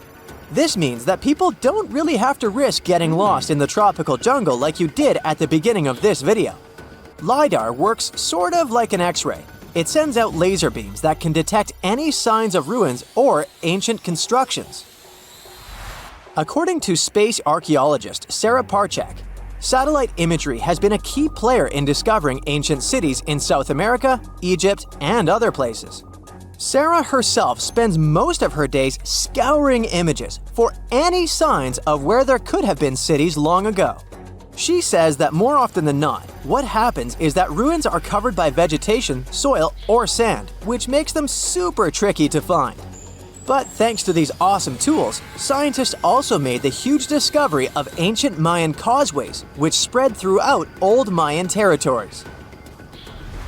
I mean, take a look at these roadways. You'd expect to see ruins like this in places such as Portugal, England, or the United States. I'm talking about 130 feet wide roads painted white to help travelers journey through the nighttime. Scientists recently unearthed a 110-mile network of roads such as these, and they think this dates back to before the first registered Mayan highways we've known so far. These roadways, which sometimes ran over the swampy ground and were even elevated at times, are being called the world's first superhighways. Even if there is no registry of animal-powered vehicles, it's believed that the Maya used them to travel around a network of possible 964 settlements. They were built like a huge spiderweb, and from what archaeologists have gathered, this huge system of roads worked to connect a big system of economic and social interactions between Mayan cities. This completely debunks the traditional idea that the Mayan pre-classic period, which dates back to 2000 BCE, was made of small, tribal settlements. Imagine the manpower and engineering ability you need to muster to build something close to these white highways. Scientists believe that these causeways were built pretty much the same way as the Mayans built their pyramids, with a mixture of mud and quarry stone. Oh, and using several layers of limestone to make them white. That's pretty cool, right? But let's take a few steps back for a moment to get some context. The Mayans were one of the biggest pre-Columbian civilizations living in the Americas. Until now, experts believe that at its apex, the Mayan civilization consisted of over 40 cities with a population of millions of people. That's a lot of folks. Their civilization spanned Mexico's Yucatan Peninsula, Guatemala, and Belize. And they survived mainly on agriculture. The thing is, the Yucatan Peninsula was an extremely difficult place to grow crops. So the Mayans had to develop a complex irrigation system in most of their cities. They built a series of ceremonial buildings, pyramids, and plazas. The Mayans might have been keen pyramid builders, but they also developed an advanced astronomical system. With whatever ancient technology they had, they were able to predict the exact location of planets such as Venus and Mars, as well as the exact dates of eclipses. If you've ever seen examples of ancient Mayan cities, this is Tikal. Located at the heart of the Guatemalan jungle, Tikal is believed to have been the capital of the ancient Mayan conquest state. At its height, it was comparable in importance to cities such as London or New York in today's world. It's composed of a series of complex monuments. The North Acropolis is one of Tikal's most ancient complexes of monuments. Built solely by human hands around 350 BCE, it served as the resting place of kings and chiefs. Its monuments are up to 200 feet high. Back in the day, the step pyramid temples were painted a beautiful red. Mayans loved that color. Today, of course, you'll only see the limestone. Then there's Chichen Itza. It's got one of the best preserved pyramids on Earth to date. Located in Mexico's Yucatan state, this Mayan city is well over 1,500 years old. At its peak, it was home to 35,000 people. The site covers 4 square miles of land. The highlight is El Castillo, a tremendous step-like temple standing 80 feet above ground. Its most peculiar feature is that it has 91 steps up each of its 4 sides, including the upper platform, which makes for 365 steps, the same number of days as the solar year. You can see that these folks were a pretty big deal, huh? That's why nobody can really understand what happened to them. There's a big lack of evidence on the decline of this almighty empire. What could have been the cause of their demise? Was it a drought? New research in 2017 did bring some new discoveries into the mix. Using data from a site at Ceibal, located at southwest of Tikal, Scientists analyzed radiocarbon data from ceramics and archaeological excavations to extract new information about the unexpected demise of this great civilization. The information shows that instead of a sudden collapse, the Mayans most likely fell in waves of social instability and political crises. These events are believed to have deteriorated Mayan city centers and began causing the dispersion of the Mayan population. It's hard to pinpoint the exact causes, though. But hey, recent discoveries are shedding a big light on humanity's past. Not only about the Mayan Empire, but about other long-lost civilizations of South America. A major recent discovery in Brazil was done using satellite imaging technology and is also shocking scientists. Some images from near the Xingu River, also in the Amazon, suggest that cities of millions of people might have existed inside the jungle, way before our modern civilization ever existed.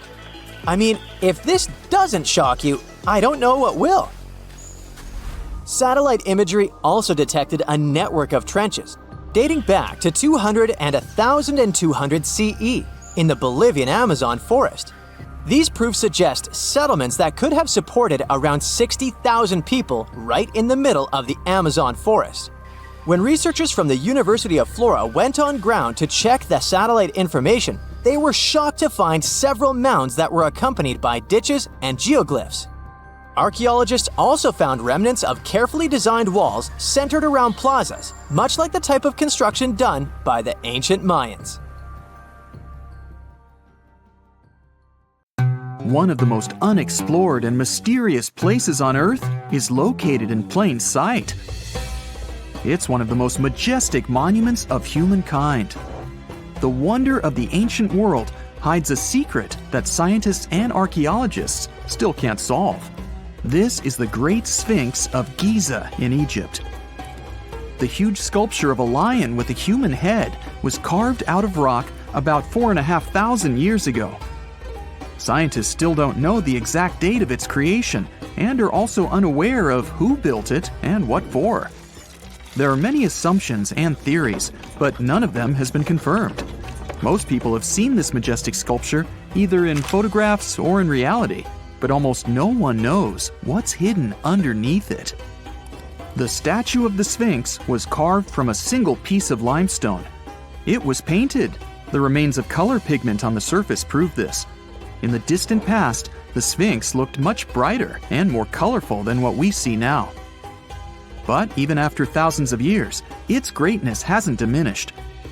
And by the way, Sphinx is not the real name. It was invented by the Greeks about 100 years or more after its creation. Initially, the Egyptians called the statue Hor-em-Akhet. There are many legends and theories saying the Sphinx is there for a reason. It's like a watchdog that guards the tomb of the pharaoh and the secrets of ancient Egypt. These legends become more plausible when archaeologists discovered hidden entrances at the feet of the Sphinx. They believe that these secret passages are the beginning of the tunnels leading to the halls with treasures. You can find a lot of stories on the internet that claim the Sphinx hides the Hall of Records, a repository filled with ancient and secret knowledge. One of the main artifacts of this repository is supposed to be the records of the ancient mythical state of Atlantis. According to legends, the entire library from this city was moved under the Sphinx. The entrance to this library must be located next to the Sphinx's right paw. Many archaeologists tried to find this entrance, but came away empty-handed. Also, there are many images with detailed diagrams of the underground city that consists of a network of tunnels and chambers under the Sphinx. Someone says there are structures as tall as 12-story buildings hiding underground, but there's no evidence of this. Archaeologists, even after millennia, continue to explore the mysterious sculpture. At the same time, many Egyptians don't want to learn more about the Sphinx. They're terrified of awakening something supernatural. In 1998, scientists discovered tunnels leading to empty caves under the Sphinx. They found evidence of earlier excavations there. It's quite possible that someone managed to find the treasures and take them away. Some people believe Egyptians found some kind of artifact under the Sphinx that has the power of unknown advanced technologies. The artifact is so powerful that it can change the course of history. Of course, most theories are just fairy tales of conspiracy fans, but it's a confirmed fact that the Sphinx hides a system of caves and rooms. There are so many rumors surrounding the Sphinx that it's impossible to understand what's true and what's false. In any case, it's difficult and dangerous to study the sculpture because active excavations can destroy it. And then the entrance to the underground rooms can get blocked by rocks and lost forever. Also, further exploration requires a lot of money, and financing is not always easy to find. But the main reason? It's too risky. There's no guarantee that people will be able to get out of the underground labyrinths. For these reasons, scientists and archaeologists have been exploring this majestic structure for so long. Another famous architectural monument with a secret is Mount Rushmore in South Dakota. Everyone admires the images of the US presidents' faces carved into the rock, but few people know that there's a secret room hidden behind the head of Abraham Lincoln. The architect of Mount Rushmore wanted to carve slabs on the rock with the record of the main stages of the country's history. But his plan was too complicated to carry out. Then he was offered to implement it on a much smaller scale, to build a secret room inside the mountain. The idea was to save this knowledge so that future generations will always remember the history of their country. Unfortunately, the architect didn't have time to finish his work. The construction stopped for several decades. But in the late 90s, the project was resumed. Porcelain enamel panels depicting the history of the US were placed in the room. It's possible that these plates will be stored there forever. But people can't see them, at least for now. The room is inaccessible to tourists as it's too difficult to get inside. Another secret room is located in the Empire State Building. More precisely, it's not even a room, but a place where you can take cool photos. Almost all tourists gather on the observation deck of the 86th floor to enjoy a stunning view of Manhattan. But there's another deck with panoramic windows on the 102nd floor. There are way fewer people there because almost no one knows about that place. Fortunately, access to this deck is open to everyone. You probably won't have to wait in line for a long time to take a photo. You'll feel special because you're in such a secret place where there are almost no people. But the coolest place is even higher, on the 103rd floor. This is a spacious observation deck where celebrities get their photographs taken. It's not a public place, but if you know the right people, you can get there. There are almost no security measures on the site. Only a low ledge between you and an abyss. That's why crowds of people are forbidden from coming here. It's not so easy to get there, and you're unlikely to succeed without a guide. First, you need to choose the right elevator that will take you there.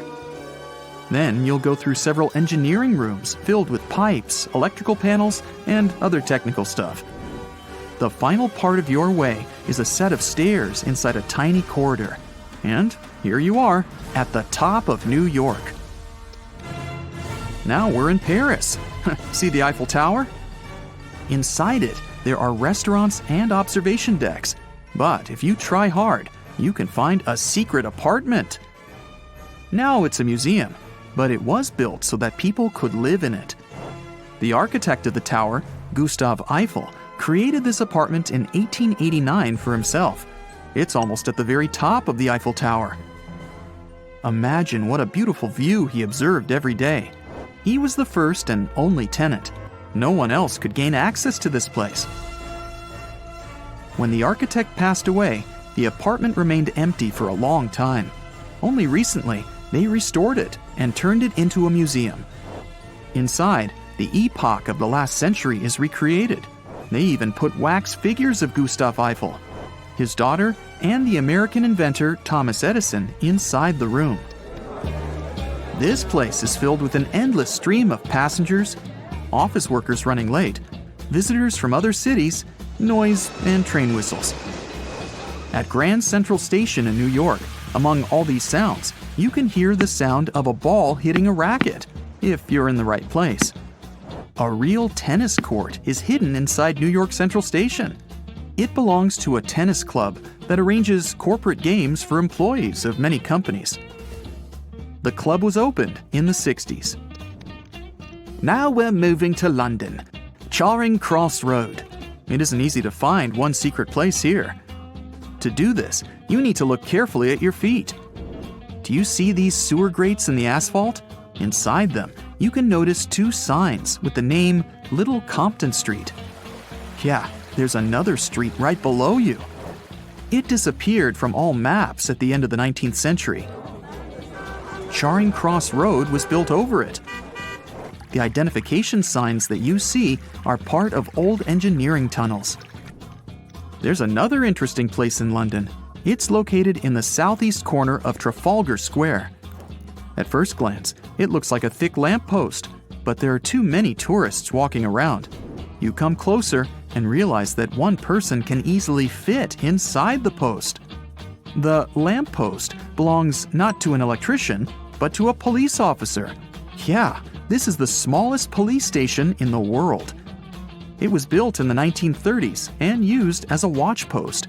Officers had to sit there one by one and watch Trafalgar Square. That always attracted a lot of pickpockets and all kinds of other criminals.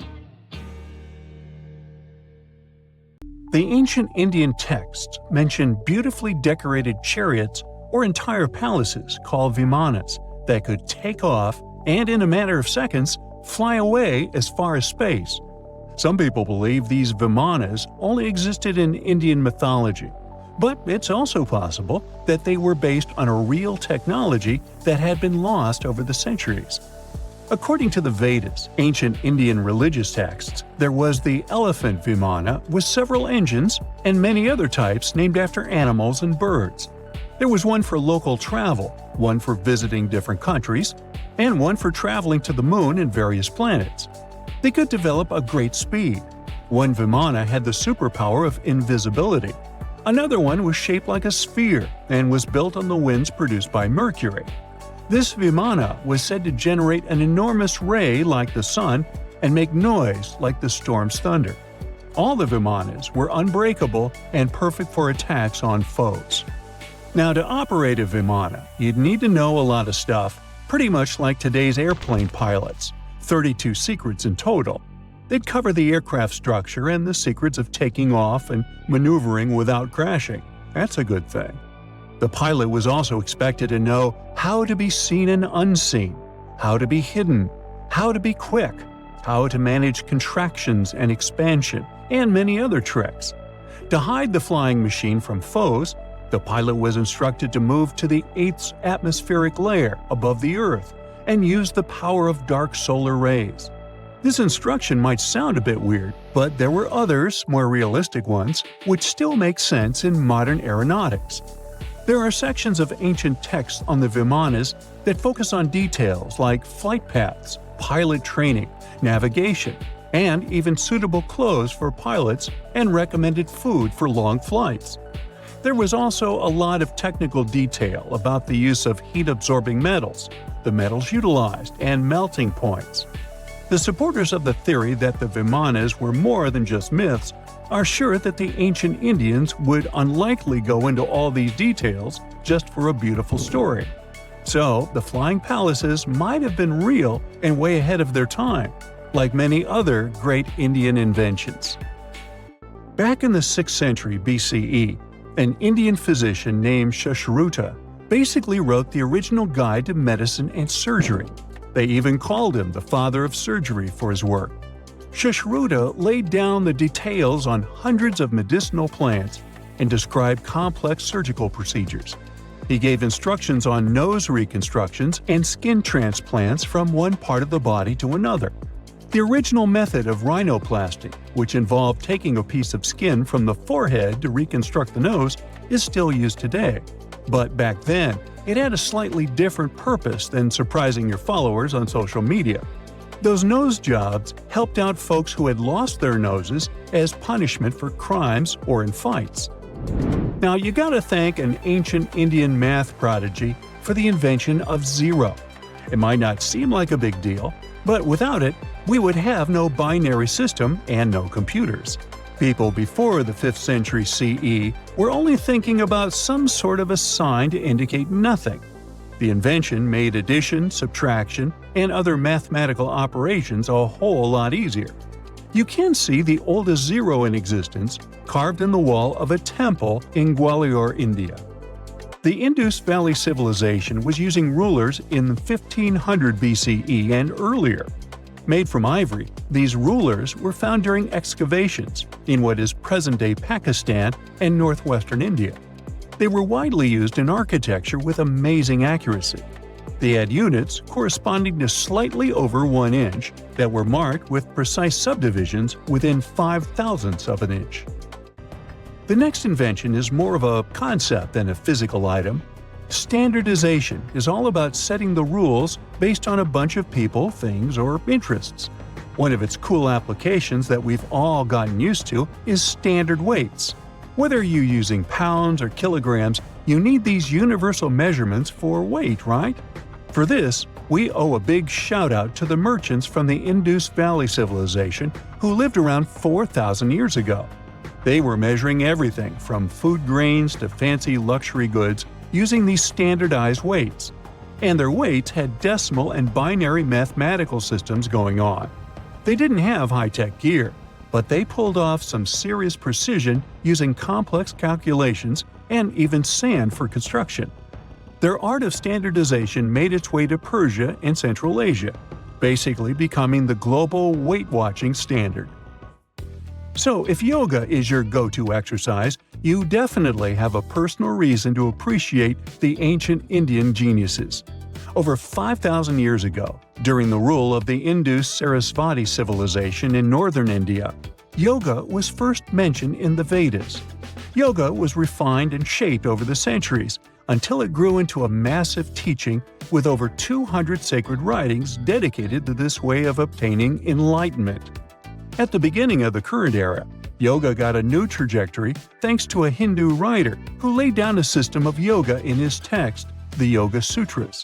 It became a whole-body rejuvenation, a life-extending practice with poses that you are still doing on the mat today.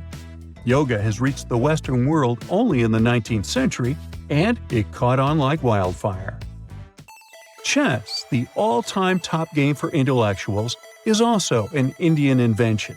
Its ancestor was called Chaturanga, and it was a strategic board game that started gaining popularity around 3,000 years before the current era. This early Indian version of chess was played by 4 people, not 2, and had 64 squares. Each player had 8 pieces, ranging from pawns to kings, bishops to knights, and there was no standard 6-faced dice. They rolled with an oblong one. Players facing off were actually allies, forming 2 teams based on the direction they sat. Chess that we know and love today was first mentioned in ancient Indian literature in a legend. It said that the wife of a villain called Ravana had invented the game to amuse him. Now, the word shampoo comes from the Hindi word, which means to soothe or knead. The substance was invented in India in 1762 and was originally used for head massages, hence the name. The first shampoo was made of natural oils and herbs. British traders fell in love with the idea and brought it back with them to England. It took years for the original head massage oil to evolve into shampoo as we know it today, but it's still an Indian invention. Unlike the ancient Greeks, who wore animal skins, the Indians started cultivating cotton back in the 5th and 4th centuries before the current era. They used cotton threads to produce fabrics that soon became a huge hit in the Mediterranean and beyond. Jute and wool also have their origins in India. Cashmere, the finest and most exclusive type of wool, actually comes from the Kashmir region of India. Buttons that sit proudly on that cashmere cardigan of yours also have ancient Indian origins. Some 5,000 years ago, the Indus Valley civilization started cutting seashells into geometric shapes with tiny holes in them. First, they were just decorations, but then people started using them to fasten clothes. Now, when you think about radio communication pioneers, Marconi's name usually steals the spotlight. He got a Nobel Prize in Physics in 1909 for his groundbreaking radio work. But there's an unsung hero in the radio waves game, and his name is Sir Jagdish Chandra Bose. He spilled the beans on radio communication way back in 1895. He shot an electromagnetic wave across 75 feet at the town hall in Calcutta, and it went through walls, rang a bell, and even set off some gunpowder. Marconi took a page from Bose's book, using his invention, the Mercury Coherer, as a blueprint for his own two-way radio. Bose didn't patent his genius creation, so he only got his credit a century later. When you hear the word mummy, you might get a chill down your spine.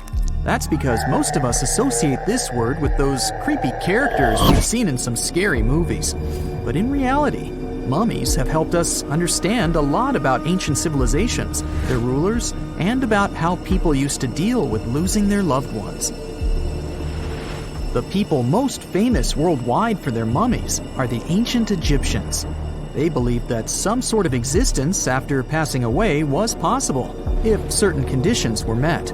That's why they insisted on preserving the human body through the process of mummification and placing the mummy in a furnished tomb, kind of like giving it a fully functioning apartment of its own.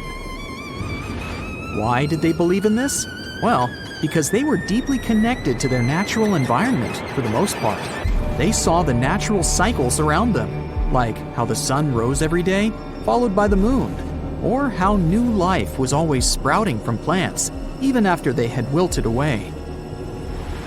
They also believed that the powerful spirit Osiris, who represented the cycle of passing away and resurrection, played a role in this process. To prepare for the afterlife, the ancient Egyptians followed certain rituals, like mummification, which involved using materials like honey, resins, and incense to preserve the body. There's no other mummy more popular than that of King Tut. He was a young pharaoh who ruled over 3,000 years ago in Egypt. The problem with discovering ancient royal tombs is that most of such burial sites were previously robbed. People knew ancient rulers had been left with many valuable belongings, so those locations became vulnerable to thieves. When King Tut's tomb was opened in 1922, people were excited because it had not been robbed, like many other previously discovered royal tombs. That's how well hidden it was. Inside, his mummy was encapsulated in a total of 3 coffins, including one made of gold. The objects found in his tomb showed us what ancient Egypt was like, and studying his mummy also helped us learn about the culture and practices popular at the time when he passed away. We also learned about his family by looking at his DNA. Scientists were able to discover that he had had a disease called malaria and a problem with his foot that might have made it hard for him to walk. Ramses II was another pharaoh in Egypt who ruled for 68 years, which was quite a lot back in the day. He was known for his expansion campaigns and building projects. Many objects from his time as a ruler still exist today, including a large statue of him. Ramses II was about 6 feet tall and lived to be about 90 years old. After looking at his mummy, scientists concluded that he may have had a medical condition that affected his spine. Now, remember those thieves I mentioned before? They are probably the reason why Ramses II ended up in a plain coffin in a secret collection of royal mummies at Deir al-Bahari, which was rediscovered in 1881. Thankfully, archaeologists were able to identify him because his journeys had been recorded on his wrappings. The process was really tedious too. In fact, in ancient Egypt, the mummification process could take a staggering 70 days to complete. A special person would say a very specific speech while delicately handling the body and drying it out using a type of salt called natron. They also used linen and resin to make the body look more lifelike and to wrap it in cloth. The tomb was equally as important for ancient Egyptians. The walls of King Tut's tomb, for example, were adorned with intricate artwork that depicted his journey to the afterlife, from his burial procession to his passage through the underworld. The ancient Egyptians believed that everyone made this journey after passing away, and they filled their tombs with items and paintings to help the person in their spiritual travels. Additionally, the walls of the tomb were decorated with spells from a special book, which contained a collection of poems that the Egyptians believed would help people reach the afterlife. And speaking of how important this journey was, people also placed food in these ancient tombs. In King Tut's tomb, archaeologists discovered 36 jars of vintage beverages and 8 baskets of fruit, which were believed to be left there to help him in his journey to the afterlife.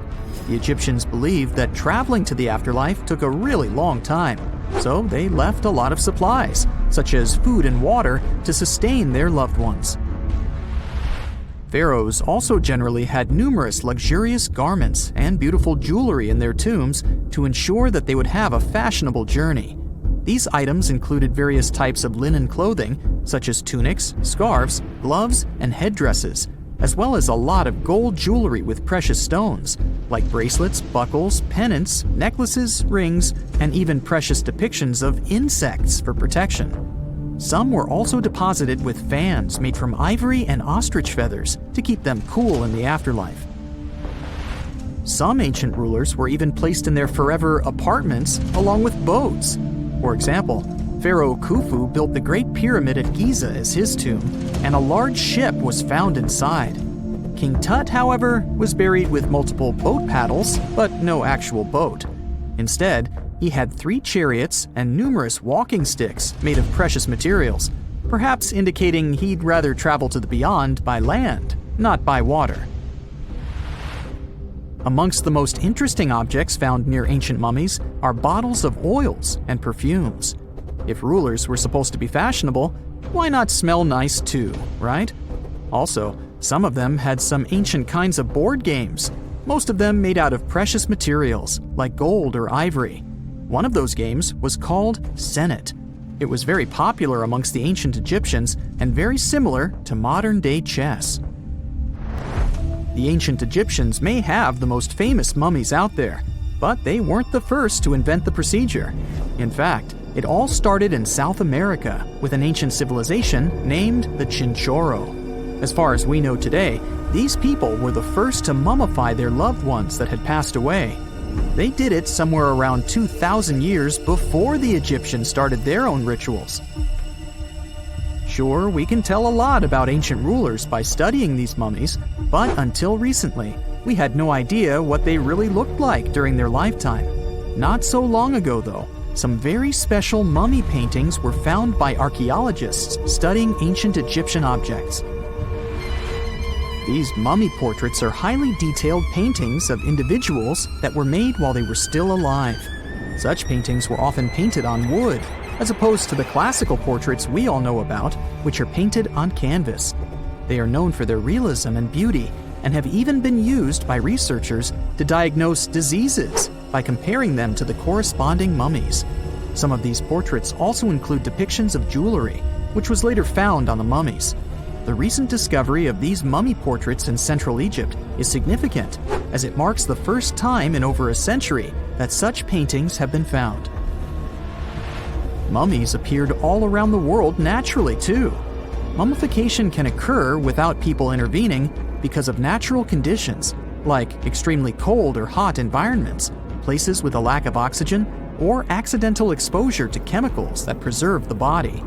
These conditions don't allow bacteria to grow, resulting in the body remaining more or less intact. Famous Otzi was one of these mummies.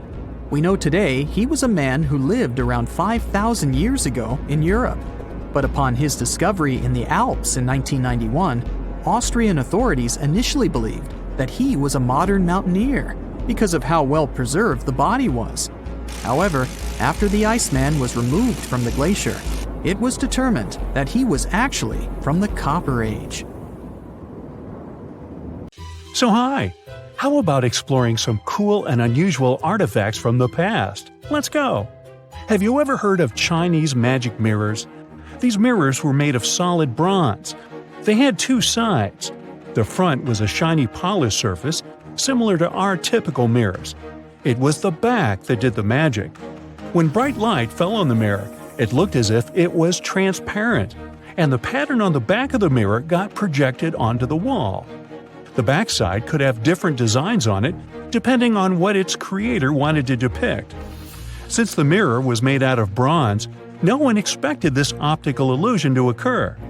These ancient artifacts date back to 2900 to 2000 BCE. They became popular in China and were produced in large numbers at the time. Eventually, their fame faded away. For centuries, the magic of these mirrors baffled both people and scientists. In the 11th century, Chinese scientist Shen Ku decided to study the mirrors. He conveniently had 3 of them. He was surprised by the ability of the metal to act as if it were transparent. He believed that some tempering techniques created surface wrinkles on the mirror to make it translucent. Yet these wrinkles were imperceptible to the human eye. It turns out he was right. Many scientists tried to decipher the open mirrors over the centuries, but remained clueless. Finally, in 1932, William Bragg discovered that Shen Ku had been right about imperceptible surface wrinkles all along. Every once in a while, people open multiple tabs in a browser and come to a point where there's no room for a new tab. Apparently, this had also been happening long before computers and the internet were invented. Meet the 16th century browser. This is a full-size book wheel. It's kind of a custom-made rotating bookshelf. Gregory Hayworth, a specialist in textual science, says that this tool has a system of epicyclic gears. That means that the book wheel has a working principle like a planetary system. One gear rotates around another. The shelves of the device maintain a constant 45-degree incline that holds the book securely as the giant wheel turns. Back then, people used the tool while writing encyclopedias and editions of classical works. In this kind of work, a person has to have many books open simultaneously so that the information from multiple sources can be gathered easily. Italian engineer Agostino Romelli is the inventor of this piece of early modern machinery. What if I tell you that sponge divers in Greece accidentally found an ancient computer? They pulled out this artifact from a shipwreck near Antikythera Island in 1901. Scientists called it the Antikythera mechanism and labeled it as the first mechanical computer. The machine looks like a hunk of bronze, but it has some kind of mechanism composed of gears and wheels. So, experts first assumed that it was an astronomer's tool. After an X-ray scan, though, they found out that the instrument was far more complex than they thought. The artifact was meant to calculate astronomical positions, track the 4-year cycle of athletic games, and so on. It contained a box with dials on the outside and had an assembly of gear wheels attached. It's still unknown who built an instrument with this level of artistry 2,000 years ago and why this technology was lost. After seeing how sophisticated the device was, scientists accepted that their perception of ancient Greek engineering wasn't really accurate. Professor Michael Edmonds of Cardiff University admits that based on the knowledge they have, this mechanism shouldn't even exist. Edmonds says the machine is one of a kind and its astronomical calculations are precise. For him, the Antikythera mechanism is more valuable than the Mona Lisa. In 1929, scholars working in Topkapi Palace Museum in Turkey discovered a map. It became famous for being the oldest map showing the Americas. Perry Reese drew this detailed map on a gazelle skin in 1513. He depicted Europe, North Africa, the coast of Brazil, and several islands, such as the Azores and Canary Islands. The most exciting thing is that he created the map only 21 years after Columbus had set foot in the New World. Well, it was new to him. Perry Reese was a maritime scholar and a successful naval commander leading the Ottoman fleet. Yet, while drawing the map, he relied not only on his expertise in sailing.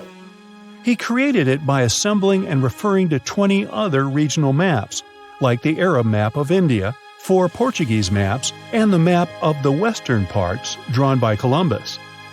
Yes, the part he got from Columbus raised the heartbeat of many historians.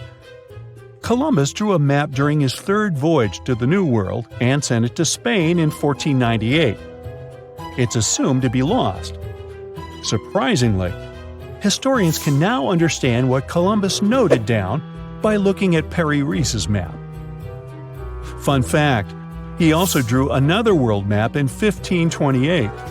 Even though only about 1/6 of this map has survived, it's clear that it described the northwestern part of the Atlantic, the region from Venezuela to Newfoundland, and the southern tip of Greenland. The map also showed Antarctica centuries before its discovery. Historians had to rethink the chronology of history after getting this crazy information.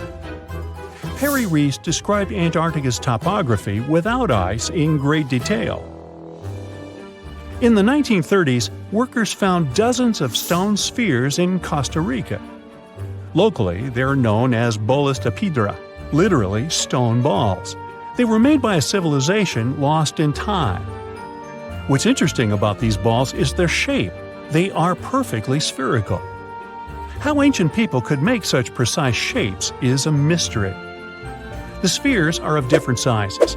Imagine a small one, like a tennis ball. Then put another one next to it, 7 feet in diameter. The largest spheres weighed 16 tons.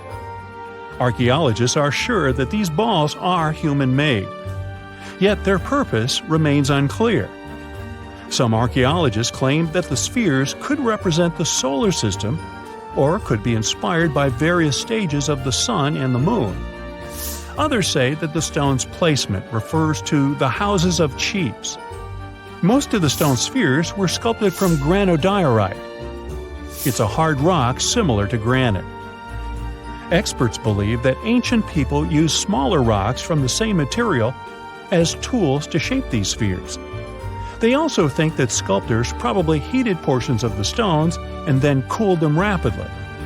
This could have helped them to remove the outer layers of rock. Our next one is an ancient battery set found in Iraq in 1936. The set consists of a ceramic pot, a copper cylinder, and an iron rod. At the top, the iron rod is isolated from the copper by asphalt, and both the rod and cylinder fit inside the mouth of the jar. The copper cylinder isn't watertight, so if the pot was filled with a liquid, it would surround the iron rod as well. Archaeologists focus more on the oxidized iron rod because the vessel just needed to be filled with an acid or alkaline substance to produce an electric charge. After examining this bizarre artifact, an Austrian archaeologist hypothesized that the instrument made use of chemical reactions to generate electrical energy. That's why they likened the instrument to a battery. An ancient civilization might have used it for some kind of electrotherapy. Yet there isn't any electroplated object known from this period. So Koenig's hypothesis was rejected by many archaeologists, but nobody has proven him wrong either. The origin and purpose of the vessel remain unclear to this day. So, want to see the world's oldest art studio? In 2011, archaeologists found 100,000-year-old shells in a South African cave. Those shells were used for paint making. A coating of bright red powder on the inside of a pair of shells is the proof. Archaeologists say they found a complete kit used to produce a pigmented mixture.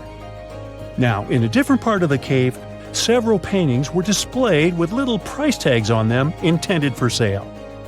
Nah, just kidding. Although that big one over there would look good over my couch.